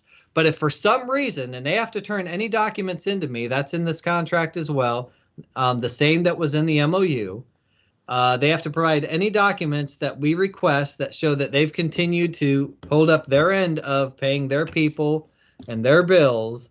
But if for any reason they do anything that results in a decrease to our reimbursement, like if they misrepresent something in any way, they owe us that money. Any additional costs we have to pay, they make up if it's due to their mistake. So those are those are the only two things in the contracts that have changed outside of the rates. And so that'll be on, those new rates will be on the next board agenda for approval. But I wanted you to be aware of the two wording changes in there as well. The other thing that's on that list right below the bus contracts, first of all, is there any questions about the contracts? I have a question. You talked about the 85% to the district. How does that relate to the state reimbursement? Is that a break-even point, or are we gaining any money on that, or 85%? No, it'd be tough. It'd be tough to do that kind of comparison. You're talking about percentages of percentages. Our reimbursement rate, and you can correct me if I'm wrong, Ben, but typically our reimbursement rate's around 69 to 70% of what we end up paying. All right. So usually if it's been around 1.6 somewhere is typically about where we land. It might be closer to 1.7 this year, and then our reimbursement's a little over $1 million, or 1.1, the reimbursement we get from the state. And a lot of that's based on the rates that the state sets, and our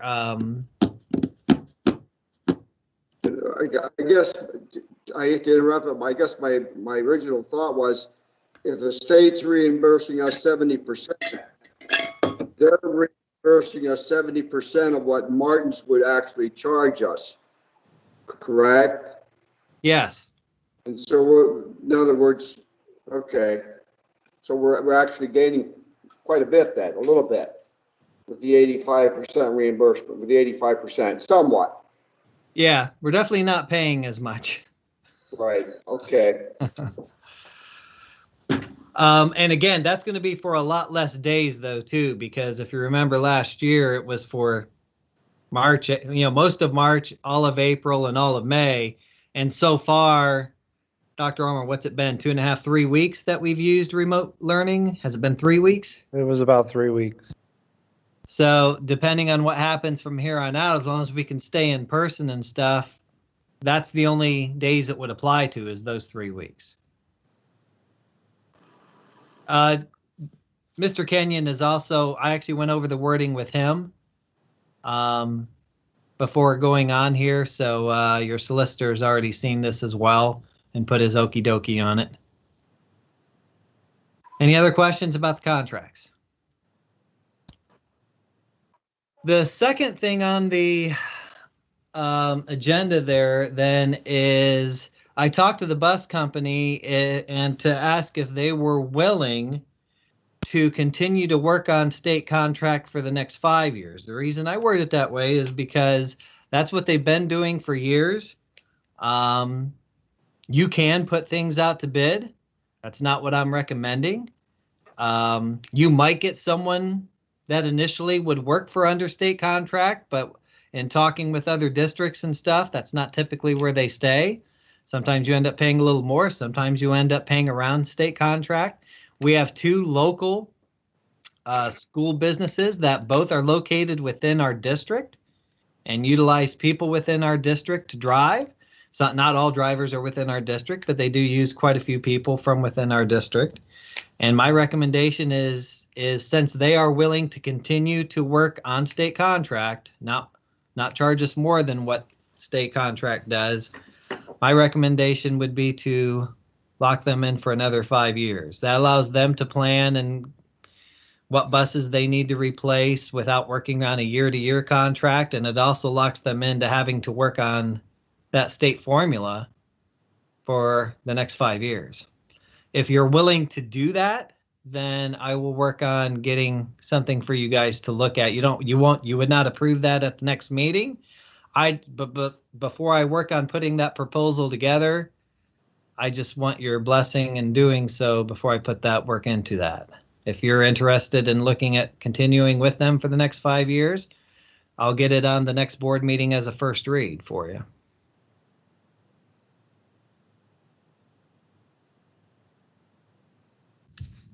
Any comments from anybody? I think it's a great idea. Keep within the district. They're taxpayers. I would agree with you, Dr. Dady, 100%. I do too. As well. Yeah, the bus companies do a lot for us off the bill too. Mm-hmm. Right. Yep. I will put something together, and then you'll have something to look at, and you can decide any changes you want after you see the initial write-up of it then. Dr. Dady, I have a question for you, but it doesn't relate to bus contracts. Sure. I'm wondering if you've noticed the capacity of our bus runs change at all due to COVID. I know some of our family dynamics out there have changed, whether it be working from home or whatever the situation is. And I was asked that and not sure. I think what you see is at least what I've noticed is the rosters aren't really a lot different, but what you see is I think you see a lot more people choosing to transport themselves. I think some of that does have to do with that way my child's not on a bus, in close proximity to anyone else, and masks are required on the bus and all that, but it could be just a precaution. Plus it fluctuates from year to year depending on how many of our at the high school level, depending on how many of our high schoolers decide to drive and how many don't, and how many hitch a ride with a friend. My son picks up a couple kids on the way in when they ask him to, things like that. But I do think there are fewer, I wouldn't say significantly, but there are fewer kids riding because of what I would attribute it to is because of just precautions with COVID. Mrs. Grant, I'll add to that remember the conversation we just had about the 70% reimbursement, and that reimbursement is based on the roster capacity of a bus. So whether that kid rides every day or not, they still need to be on a roster because we are getting reimbursed for a student who we would need to transport at some point. Yeah, when we run the bus reports to turn in, and we have to do the averages and stuff every month, the averages is not on how many kids are actually on the bus, it's how many kids are rostered for that bus. So a bus might have a roster of 72 kids, and we have a lot of buses that are rostered for 72 kids, but you might only see 40 kids riding in.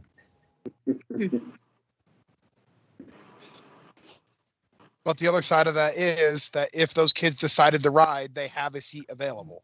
Absolutely. And you'll see that at times in which some, you know, some families are drive, and then their car breaks down, says, hey, my kid has to ride home now. I can't come get him or something. And that's the whole idea of that. What we have been a little more, what we have changed in one of our procedures this year is it was a little freer for someone to ride a different bus home, and with the health and safety restrictions, if a person needs to change their stop, but it doesn't change their bus, we've been very accommodating for that, but we haven't allowed people to change buses at a last notice unless it's a consistent change. Like if they actually do a transportation request form and actually changed a consistent stop. It's made things a lot easier in tracking students, but it's also maintained a level of safety in regards to cross exposure. Thank you.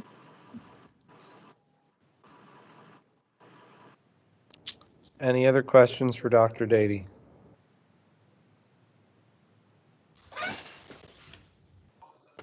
I will point out there are policies on the agenda for my presentation. 234, 235, and 239 are all PSBA language changes, except for 235.1 surveys. That is a brand new policy setting parameters for what we can do with student surveys, and the fact that we have to have parent permission to give a student a survey. That's all spelled out in that policy. Policy 006, that's something we've talked about as a board.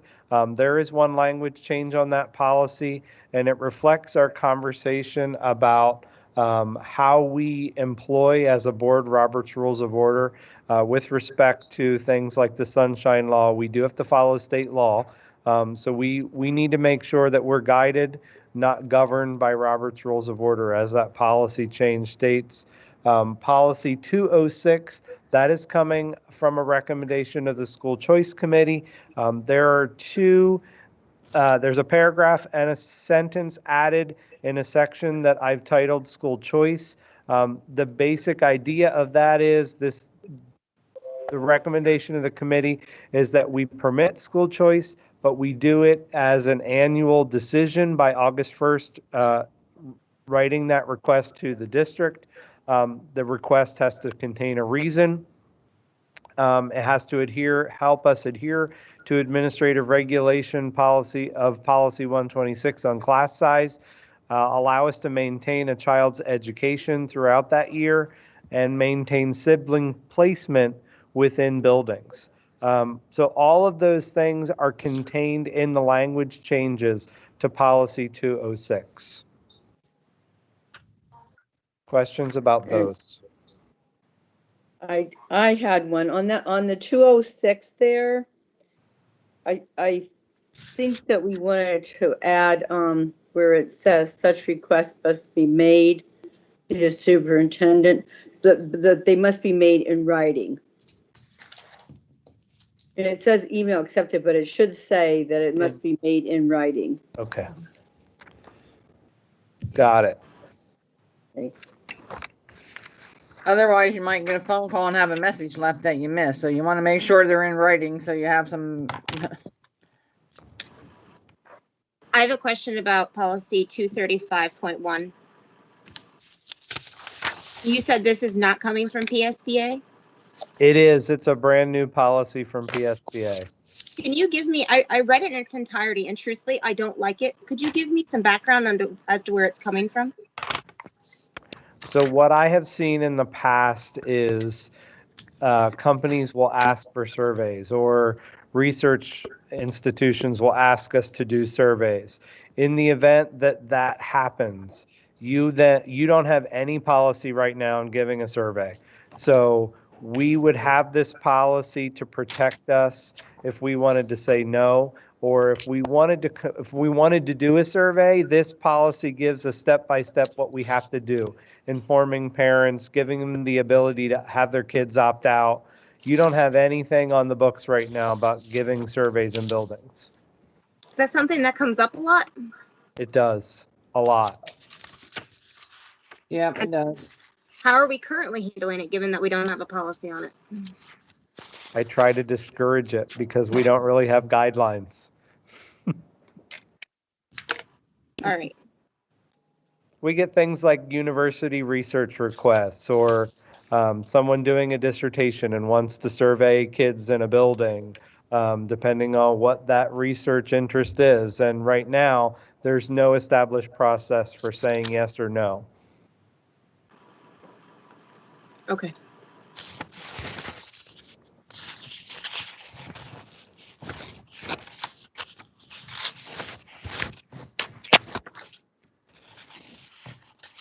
And I do want to mention, the last thing that I want to mention is I did send out a community update this evening, and in that community update is a survey. We're asking, and this goes back to our conversation in the fall about the Connecting to Learning grant. They are trying to find the best way to get connection to all of our communities. One of the things that they need is to know exactly where those points are that cannot be connected. So they're asking for specific addresses of households that have connection problems.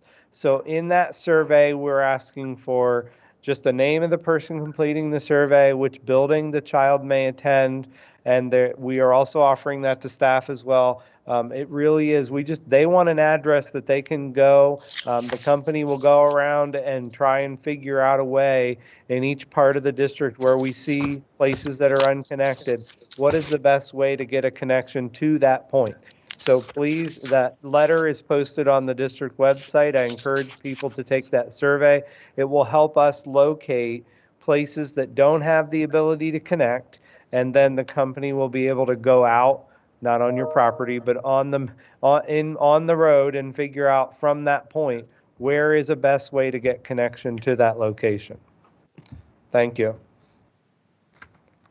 And just to add on to that, this the survey that they're asking to do now for really just for us is very similar to that 4-county survey that they did about a year ago, maybe a year and a half ago, because there are some times that it may be easier to expand a cellular spot than it is to, bring in hardwire, or fiber. So Dave can probably explain it a lot better than I can, but anyway, they're looking for the best option. Yeah, they'll come around and then survey those areas. Sometimes people that are out on the fringe edges of where access is might not be aware of all their options either. Like these companies also come out and survey the site and determine that, hey, there's a T-Mobile tower within distance, and you've been a Verizon customer because that's been predominantly what's in Lycoming County. You've been a Verizon customer for 20 years when T-Mobile now has some pretty unique options, or whatever it is. But it's definitely worth the people going out and doing the survey. We can't try to help fix a problem if we don't know where it exists.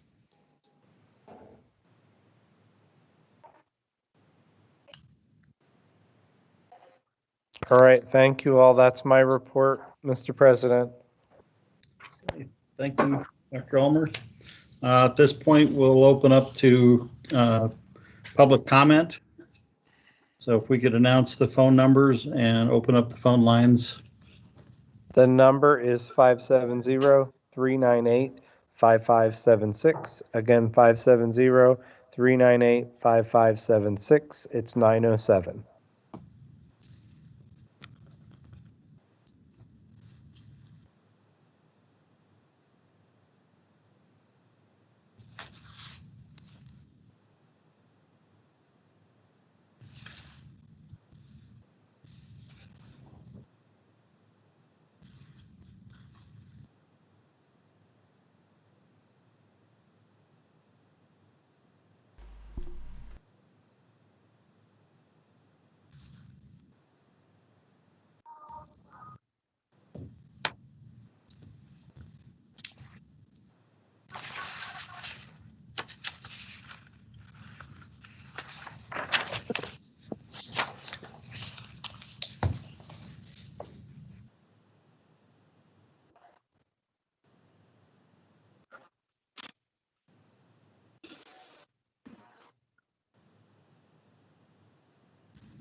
Call for closure courtesy of the floor.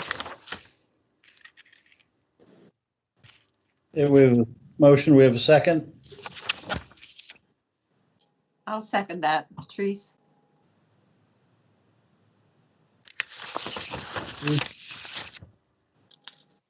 Anybody want to discuss or any opposition to closing? If not, could we have a roll call, please? Mr. Becker, Yes. Mr. Brungard, Yes. Ms. Dobler, Yes. Mrs. Grant, Yes. Mr. Kinley, Yes. Mrs. Petrosky, Yes. Mrs. Stemler, Yes. Mrs. Thomas, Yes. Mr. Allen, Yes. 9-0. Okay, thank you, everybody. We'll move on to personnel items. We have items A through J. So moved, Mary. Thank you.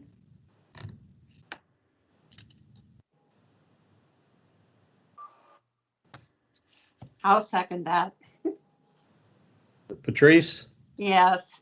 Thank you. Any questions, comments, corrections? Discussion on any of these items? I have questions on C, D, E, and F, all rolled into one. Basically, I'm just the facilitator. Number one, I don't think it should be associated with the association contract. I'm doing some math here. Think along with me a little bit, but if we hire a full-time facilitator, the idea of that facilitator is to bring back 200 students that are at charter schools back into the Jersey Shore online or back into the home school. Am I correct, Dr. Omer? That's the main goal. We want to recruit students back as part of this program, yes. Back from charter schools or cyber schools. And if I'm looking at the district placements, we're roughly talking about 199, 200 students. Correct. Correct?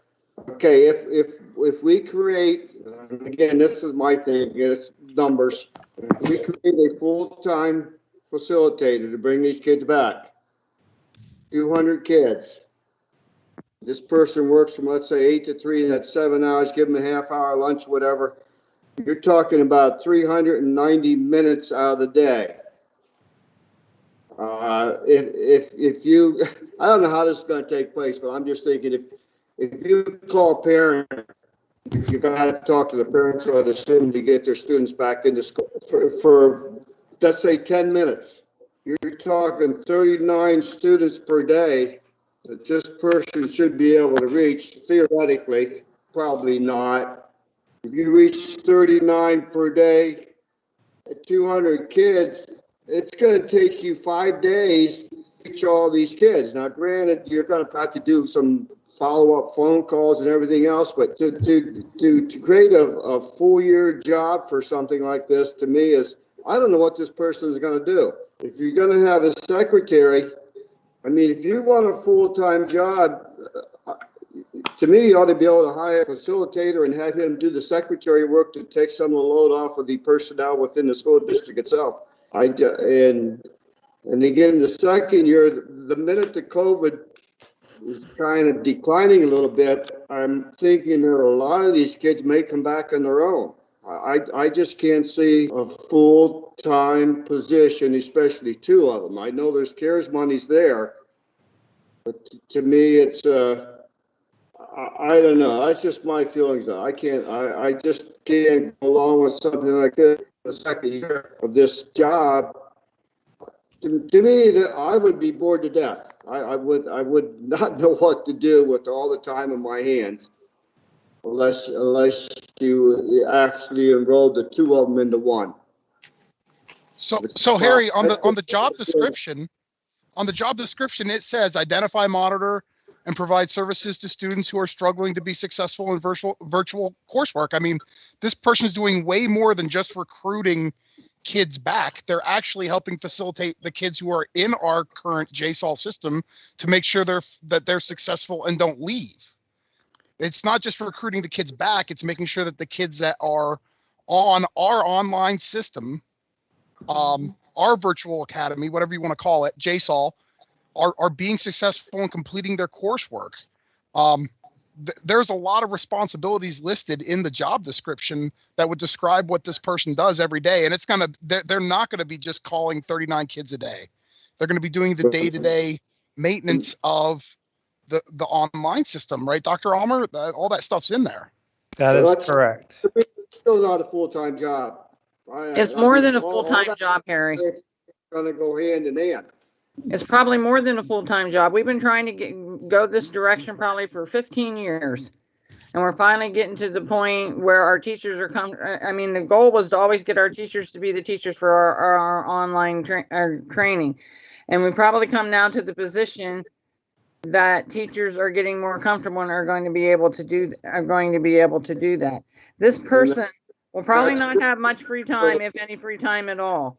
This is long overdue. And the goal wasn't just to bring people back. The goal is to get people comfortable that they never leave in the first place. But if they want an online system or a cyber system, they have the ability to do it within our own school district and are comfortable that it is strong and solid for education.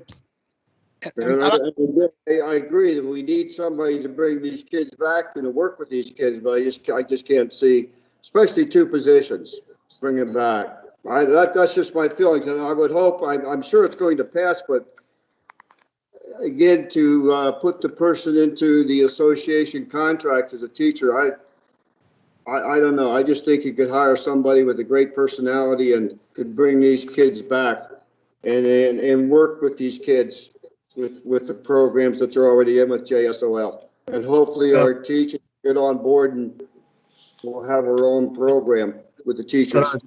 But the person who's got to be in this position has to be intimately familiar with the educational process of the district.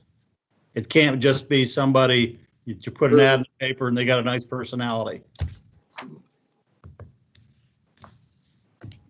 Especially when it comes to convincing kids not to leave or convincing parents not to leave in a long-term basis.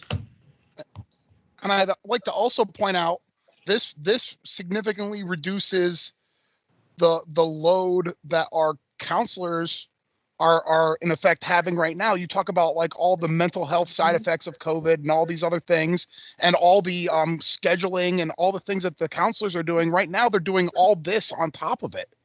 It's an impossible task to do all that. I agree. And this facilitator, somebody should be able to alleviate. That was the idea of it, to alleviate some of that burden on our own personnel. I have no problem with that. I just can't see it being a full-time job, no matter how you look at it. That's my opinion.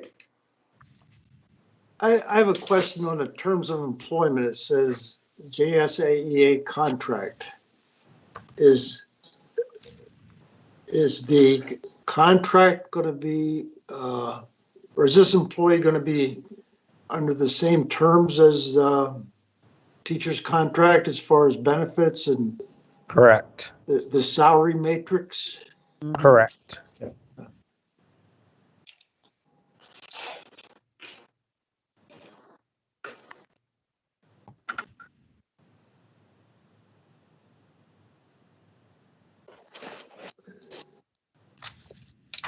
Dr. Ulmer, I just wanted one last clarification. I'm not sure if I even asked this the last time this was brought up.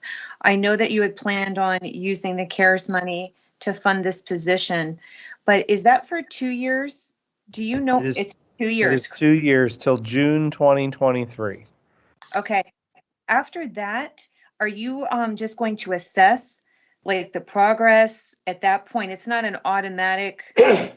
Okay. No, that would have to be part of our budget conversations for 23, 24. Okay. Thank you.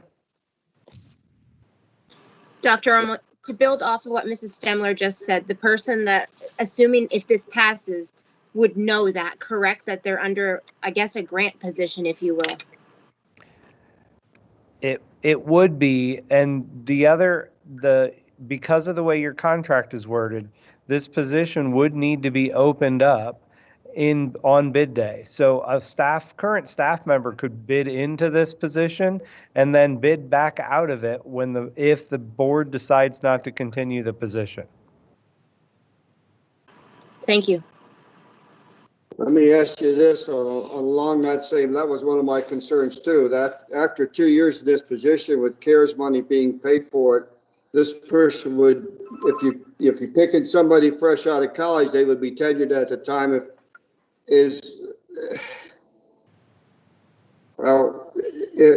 they're tenured, are we going to be able to get rid of them? Do we need an MOU with the association to say if this position is not needed, that this person can be released? Position will not be filled? Or are we automatically committed because the person that's been on board for 2 years? Well, tenure is 3 years, Mr. Brungard. 3 years now. I thought it was 2. Back in the old days, it was 2. Yeah, see how easy you had it, Harry? I'm dating myself. So they would not have tenure then. So is there a need for an MOU for something like this if the board decides it's not necessary at the time? Well, as the board, we have a right not to fill positions. And they could checkerboard into another position if they're certified to fill an opening that we have. Whatever's under whatever's under the teacher contract of moving, and have to be something that they're certified to. If we don't have a position, then they're basically furloughed.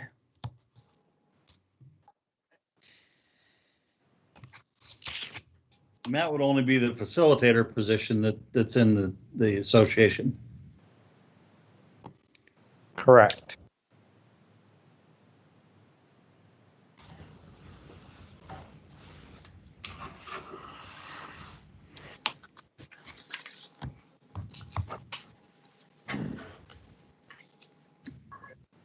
Any other questions on any of these items A through J?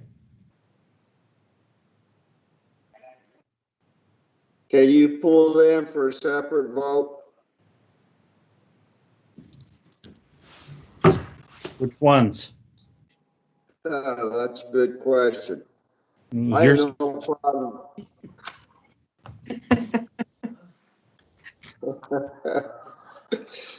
I just can't go on with the way it is. I like to say we need something. We need something to help out the employees within our school district to alleviate some of the secretarial work. I just can't go along with it the way of the full-time position for right now. So probably E and F. What do you want to do with them? I didn't hear where you want them, Terry. Pull them for a separate vote. Do you want to join them together? So the motion could stand as it is, but we would only be voting collectively on A through D and then G through J on the first ones. And then we would go back and vote separately on E and F. But I don't believe we would need to have to change the motion for approval. Would you, Mrs. Thomas? No, I agree. You can. He wants a separate roll call on E and F. Is that what we're doing? Yeah. Yep. Your solicitor agrees. Imagine that. Got one right. All right. So this one, we're now voting on A to D and. Yeah, we're going to do it basically a H to consent J. on A through D and G through J.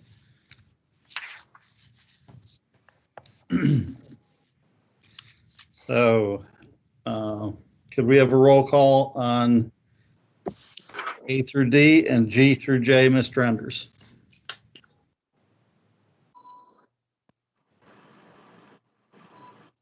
Mr. Becker, Yes. Mr. Brungard, Yes. Ms. Dobler, Yes. Mrs. Grant, Yes. Mr. Kinley, Yes. Mrs. Petrowski, Yes. Mrs. Stemler, Yes. Mrs. Thomas, Yes. Mr. Allen, Yes. 9-0.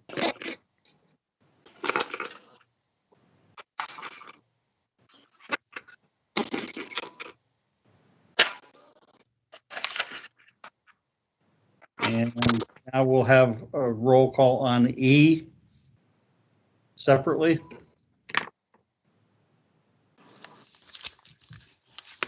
Mr. Becker, Yes.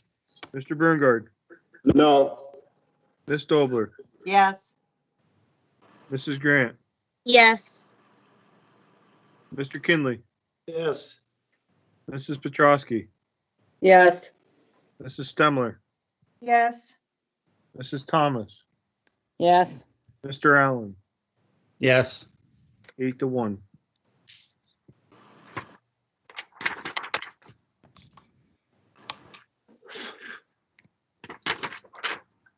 Okay, and now we'll do a roll call on F for the JSAL secretary position. Mr. Becker, Yes. Mr. Brungard, I'm reading it. I'm gonna say yes to that one. I definitely would help the employees. Ms. Dobler, Yes. Mrs. Grant, Yes. Mr. Kinley, Yes. Mrs. Petrowski, Yes. Mrs. Stemler, Yes. Mrs. Thomas, Yes. Mr. Allen, Yes. 9-0.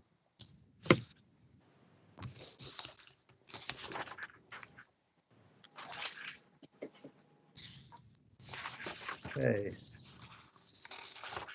Building and grounds or curriculum instruction, we have nothing. Building and grounds, we have nothing. Finance, we have A through C. So moved, Mary. Thank you, Mrs. Thomas. Second, Wayne. Thank you, Mr. Kinley. Any questions on items A through C? I do. This is where I should have asked my question with the interim real estate tax settlement. Like, why does Saudisburg Borough have 0? And then I know a lot of the other ones too have zeros on some of those sections. Like, I just didn't know why that is. So these are our interim bills. These are not our regular real estate tax bills.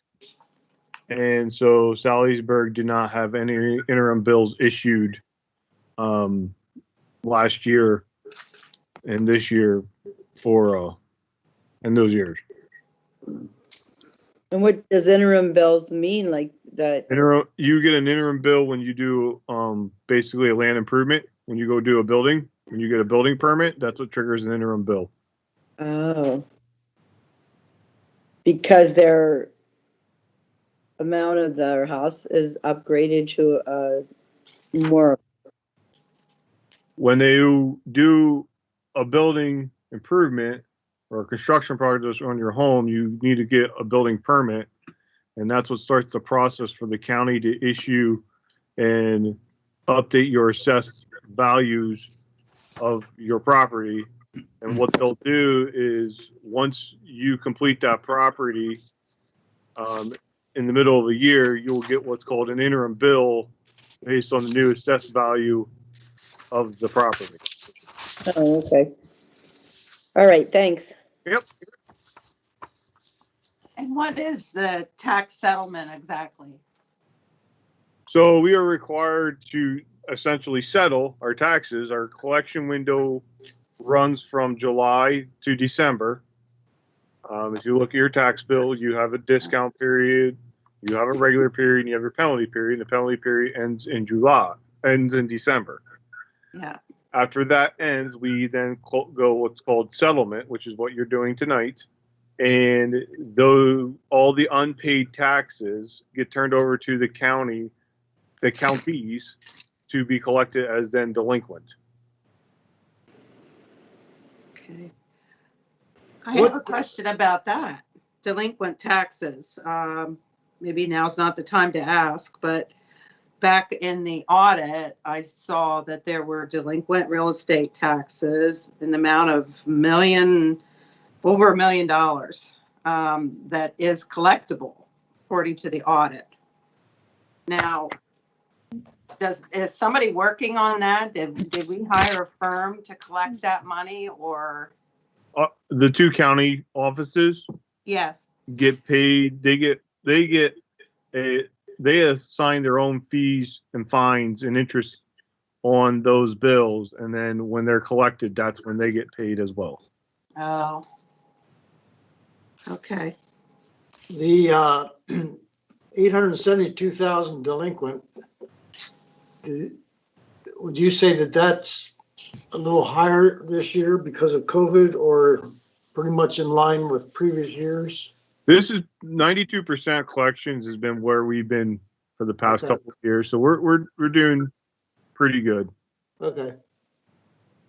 It gets a little, and I don't want to get too complicated with you right now, but I will tell you, once they get turned over to the county and the county starts collecting them, these taxes that you're turning over tonight, anything that comes in from the counties between now and June 30th, still count as current real estate taxes on our books. So when we go looking at our real collection rate, it's higher than 92%. Yeah. Yeah. Okay. Thanks.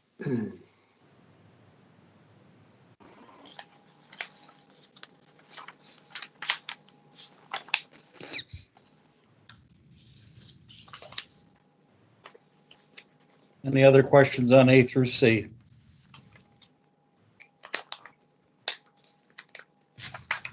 Okay, hearing no further questions, could we have a roll call, Mr. Andrews? Mr. Becker? Yes. Mr. Brungard? Yes. Ms. Dobler? Yes. Mrs. Grant? Yes. Mr. Kinley? Yes. Mrs. Petrosky? Yes. Mrs. Stemler? Yes. Mrs. Thomas? Yes. Mr. Allen? Yes. 9-0.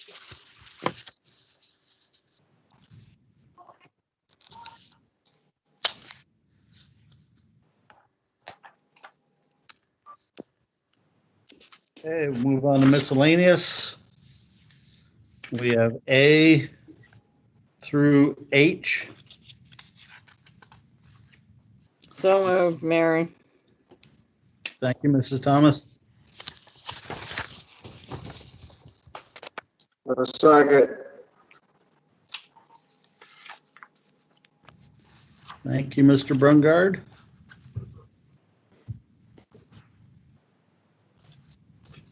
Any questions or concerns on A through H of miscellaneous?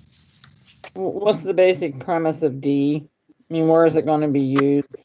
That's sort of a broad statement there. Is it district wide? Is there a couple buildings that's using that, or? That is money that you get every year. We have to accept that out of the endowment fund that the First Community Foundation holds in the name of the district.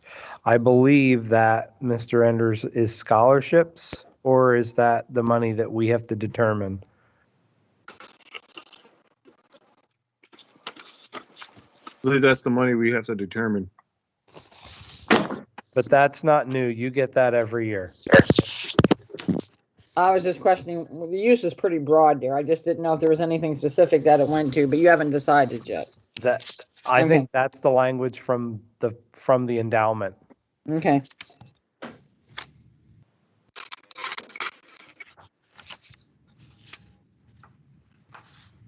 Any questions on any of the other items?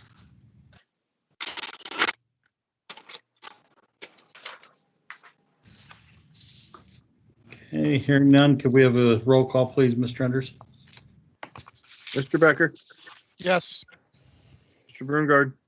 Yes. Ms. Dobler? Yes. Mrs. Grant? Yes. Mr. Kinley, Yes. Mrs. Petrowski, Yes. Mrs. Stemler, Yes. Mrs. Thomas, Yes. Mr. Allen, Yes. 9-0.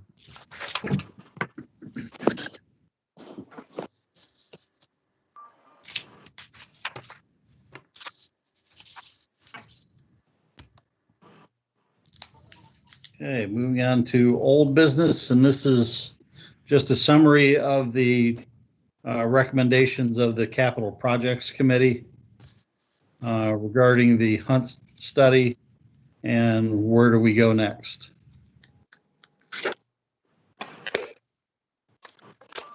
Could I have a motion, please? You don't have to accept that. That's not an emotionable thing, is it? It's just all business discussion. Its recommended action is to approve.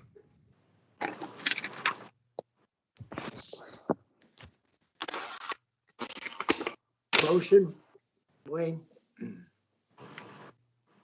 I'll second that motion.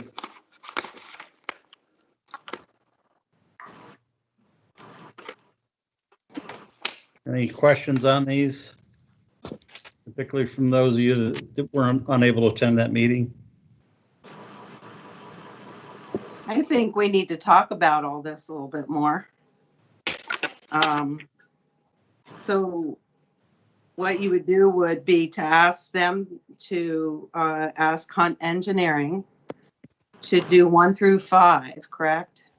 Correct. No, not And we necessarily. would need a proposal, money. Yeah. We would need Yeah. to know how much it was going to cost. So 5 would only be asking for that proposal. It's not approving the proposal. It's asking for Hunt to provide us with one. It's giving them their next direction. So I also have questions about what figures they're going to be using. Right now, I mean, we have to give each student more room in order to be safe because of COVID. Are we going to ask them to use that when they figure out the capacity per school? Or are we going to go back to the normal numbers, which I don't think things are going to ever be back to normal again? So, Oh, they're saying herd immunity this summer, Patrice. Like, it's some people, you know. I think Johns Hopkins was saying as early as late April. Depending on how fast they can get vaccines rolled out. I agree with Patrice. It's going to be with us for a while. Yeah. And plus, what are we going to use too? Like, I mean, we need to have like a census of the students, like, and include all the students that are in our district, like even 1 and 2 year old children. Like, have we gotten any census numbers at all from the 2020 census of our area? I mean, our district has been continuously shrinking in size for the past 15 years. It's not going to all of a sudden boom. There's nothing to bring people. I mean, I guess maybe being home for a couple months by yourselves, but like, Yeah. I didn't like the headlines at all in the paper saying, you know, the districts, you know, I got so many questions from people that we're going to be spending $50 million. I mean, that article was like very misleading, and also is very misleading saying that our buildings are 50% capacity, which is not true. You know, if you figure out it, I mean, it's like almost 70% capacity. Where did you get that number? How did you determine that? Well, you divide that by using 20 students to a classroom, because that's all that should be really in a classroom at 850 square foot. And you divide that by the 850 square foot and the number of students that are in there, and, you know, the number of students that are at, like, say, Sal or Avis, and divide that, the number of students that are there into it. And it comes out to like 67.9% or something like that. Our own board policies don't. The only classrooms that we've officially, as far as I know, in terms of board policy, are saying that our classroom size would be down at 20 is kindergarten, right? And then it progressively goes up.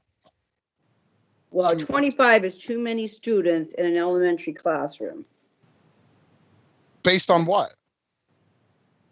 On most studies that you see, including all the studies that come out from PSBA, even the article that Craig just sent us, the main goal for things and school districts trying to get funds and things is to reduce class sizes of students, not increase them.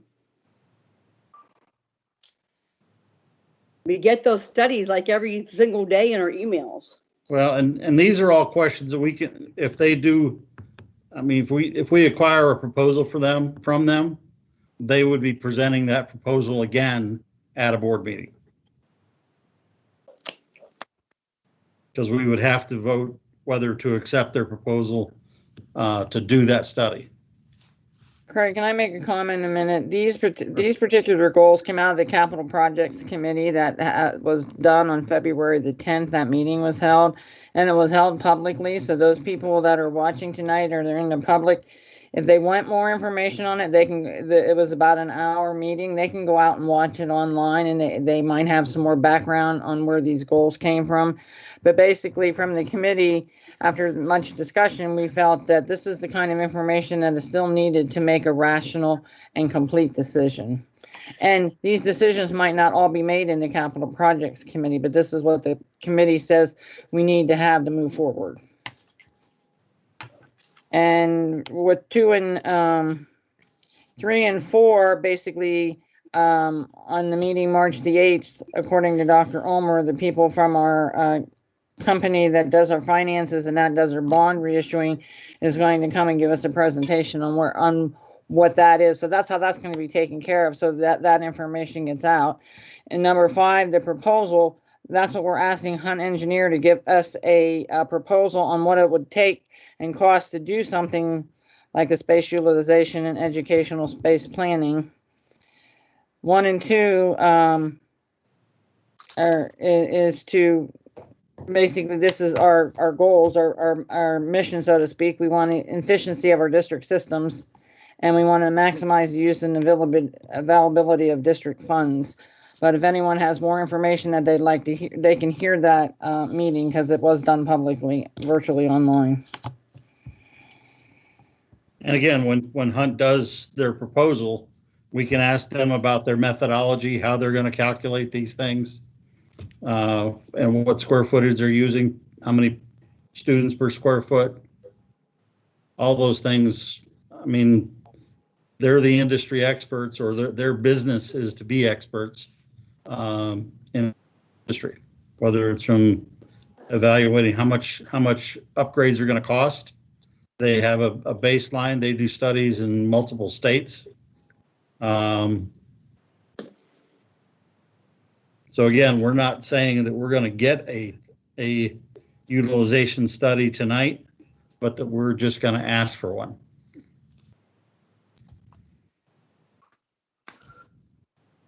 You're asking for a proposal, Craig. We're not asking for the study yet. Right.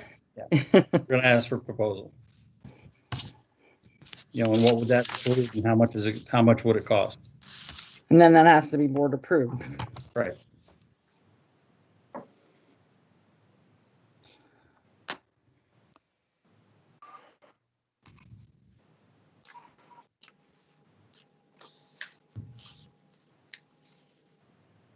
Any other discussion on moving forward with these items?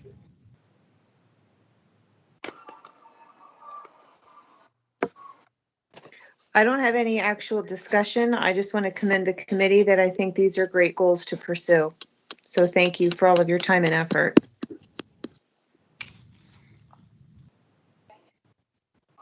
Okay, if there's no other discussion or questions for tonight, then could we have a roll call, Mr. Enders?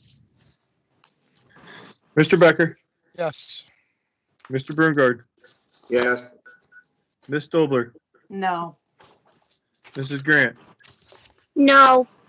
Mr. Kinley, Yes. Mrs. Petrosky, No. Mrs. Stemler, Yes. Mrs. Thomas, Yes. Mr. Allen, Yes. 6-3.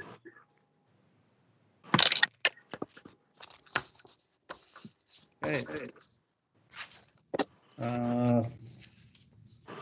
second courtesy of the floor. We open up the floor for any comments during the first one, so we haven't been doing the second version since we went virtual. Mr. Allen, can I bring up something for old business? Sure.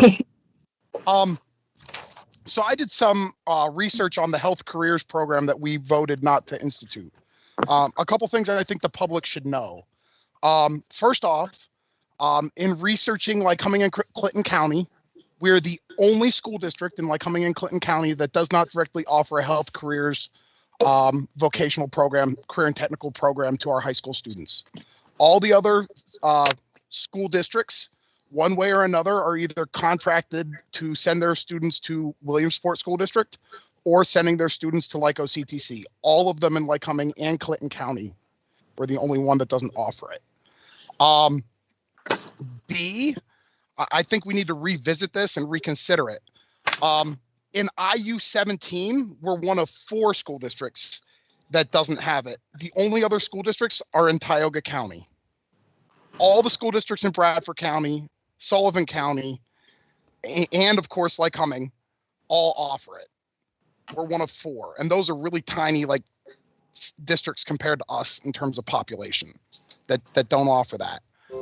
Additionally, I was in contact with some various people. Let me see if I can pull up this email here. At Penn College, for example, I reached out to our Dean of Health, Nursing and Health Sciences. Any CTC completer in a health sciences field would be eligible for a $2,000 a year scholarship at Penn College. Plus, if they go to the health careers pre-college program, it's an additional $2,000 scholarship right off the bat. And I imagine that they have something similar at Lock Haven, although they did not email me back yet. I did reach out to them as well. And I reached out to our Dean of First Year Initiatives, who used to be the Career and Technical Education Director at Williamsport High School. It's there when he left there, which was a couple of years ago. I don't know how many, 3 years ago. It was their largest CTC program at Williamsport. It was their most popular, largest populated, more seats filled than any other program they had. I think we're missing the boat on this. And quite frankly, I think the public needs to know that we are obligated to provide career and technical education opportunities to our students, and that if your students are interested in a health careers CTC program, they should reach out to one of the other schools. We'd be obligated to pay their tuition to go there to take it as a district. So, I mean, I think we're missing the boat on this. I think it's a tremendous opportunity lost for our students, especially it's the 2 fastest growing industry sectors right now in America, health careers and IT, which goes right along with what you're seeing with the pandemic. So just my 2 cents. Thank you. Thank you, Mr. Becker. And just kudos, and I agree with you completely. Mr. Allen. Yes. I guess my topic kind of falls under old business too, not related to what Mr. Becker was saying. And Dr. Ulmer, this is kind of a question that I'm hoping that you can answer. I've had community members reach out to me asking, given that we just had our last FID day, and I apologize that I had forgotten to ask you earlier, why they aren't live. And I don't remember exactly why that was. One of the biggest reasons they're not live like they were during remote days is access. During our remote days, we were able to bring a handful of kids in that didn't have access. We had staff working from the buildings if they didn't have access at home. On a FID day with weather, I can't really allow, I can allow it, but staff that doesn't have access would have to come here to work. The other thing is parents and students that don't have access would have to go somewhere to get access, which is what they were doing on remote days. So it was problematic for us to require them to be live, which is why the work was more asynchronous, meaning we weren't all doing it at the same time. Our goal is to fix that problem so that we can make those days more live.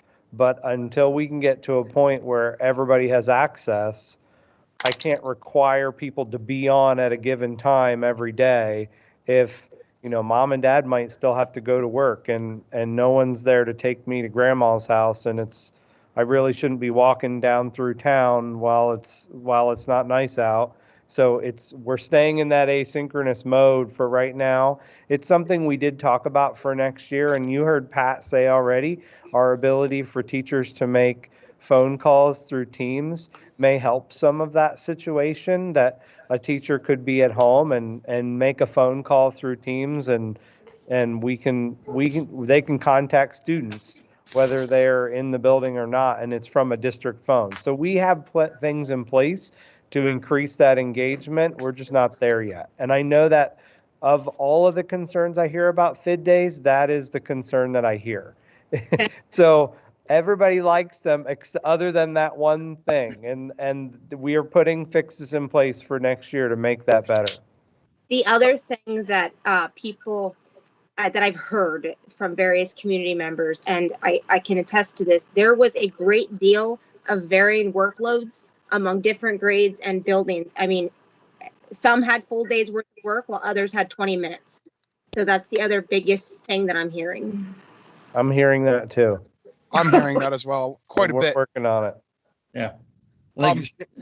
Just memories of back during the March till June period of last year. Question regarding that, Dr. Almer. How do we desegregate like people who could get internet access but choose not to purchase it versus so it's available but they're not getting it, versus people who don't have it available? And what percentage of our population do we need to say, hey, internet's now available, we're moving to this model where we're delivering a remote instruction and it's on you as a family to obtain it somehow? How do those things work? So we have to be careful because we have to provide a free and appropriate public education. So if we require it, then we're on the hook for it. Right. You can't tell people they have to purchase it. We can't tell people what to buy unless it's health insurance. Right. So realistically, that's part of this grant we have, right? That they're working on getting us the access points beyond you having it directly in your home. Yeah, if I can interrupt there, it's one of the things that we're looking at in regards to trying to find 5 buses that we're going to put Wi-Fi on so that during times that we have to be remote, if we're not transporting kids, we can still put those buses at various points in our district to make it easier for people. We can even move those buses around if need be, halfway through the day, to allow people to be able to upload and download what they need to. But that's beyond the access points that we've talked about being more permanent in some remote locations. I have another thing with what Mr. Becker said with the health science. If we do want to revisit that, how do we get it back on the agenda?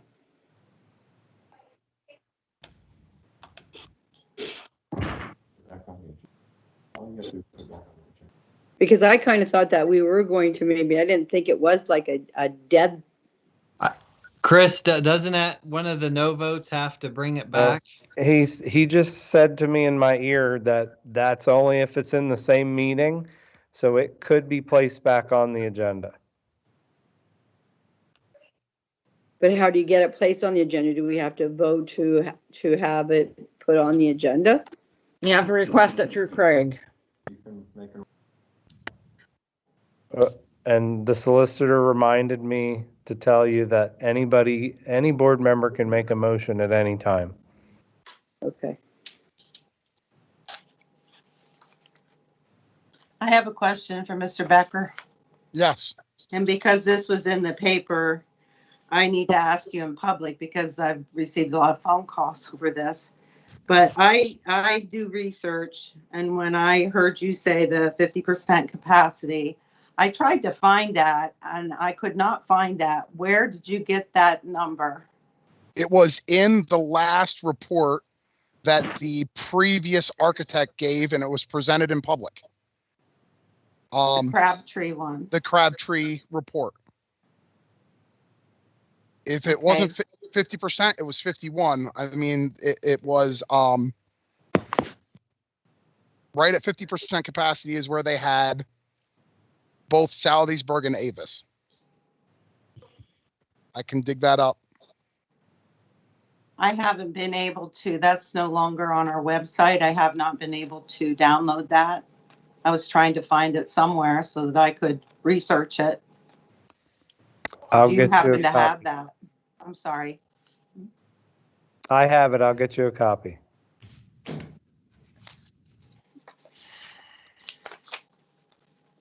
Mr. Becker.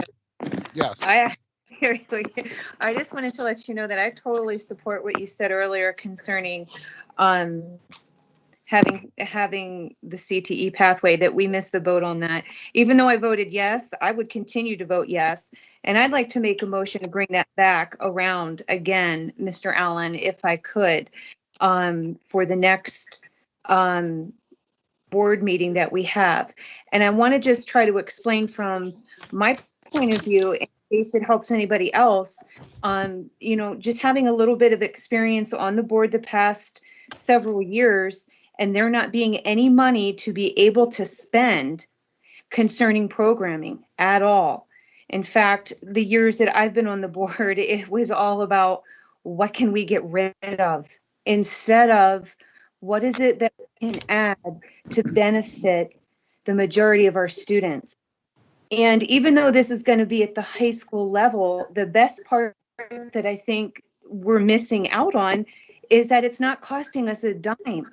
This is money given to us that has to be spent somewhere that was not budgeted for.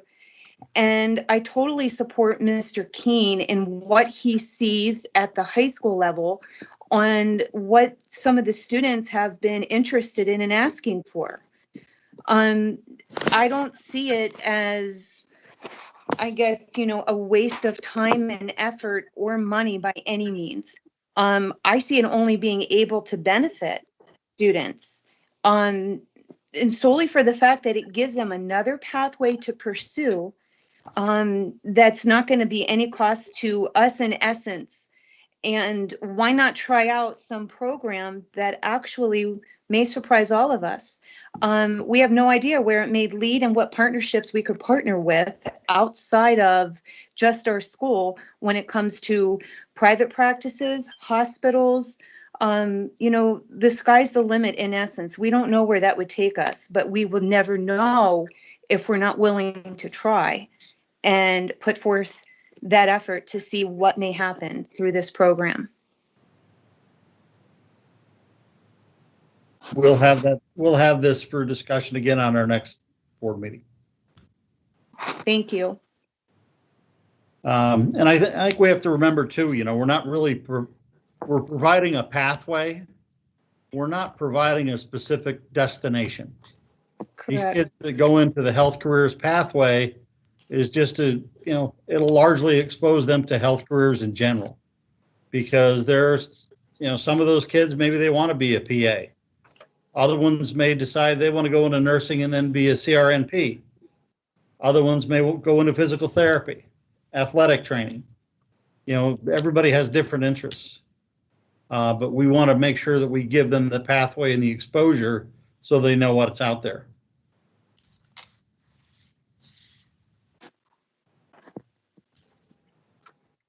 I agree with you, and I think that it's a wonderful program, and I would love to see it. I had to vote no because I didn't want to see an elementary school position cut.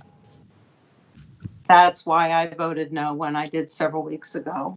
But I would love to see it happen if we could find the funding. But that position is going to disappear just based on the nature of the enrollment in the classes, right, Dr. Ulmer? Like, that's what you presented before that at the last meeting, was that based on these the enrollment and the way everything's rolling through, we're going to need 2 less elementary teachers next year. And we're not talking about putting class sizes at 30. We're talking about keeping them as per board policy. That's. And some people aren't comfortable with that, David. Some people aren't comfortable with that number at that point. Some of them are at 30. Only because other ones are at 10.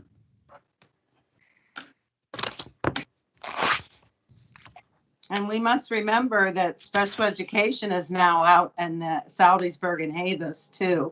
So the old figures that we were talking about in the old study is basically, we can't even go by that anymore. Well, I and just remember that. And the old study, I mean, everybody complained about the old study, you know, throughout that whole process we went through. So, you know, basically we started over again with a whole new company. Now, if they end up telling us the same answer, then yeah, then it's the same answer, and you can't say, well, they didn't know anything, or they didn't look at our kids' population correctly. well, when they do these studies, they come in and they actually count the classrooms? Is that what they do? They don't count like general areas like auditorium and none of that. Closet. They'll actually come through the individual classrooms. I mean, if you look at the detail they included just on that, the first evaluation they did for us. Yeah. I mean, that was much, much more detailed than what we ever got from Crabtree. Okay. Thank you. Anything else for the good of the order while we're in open session?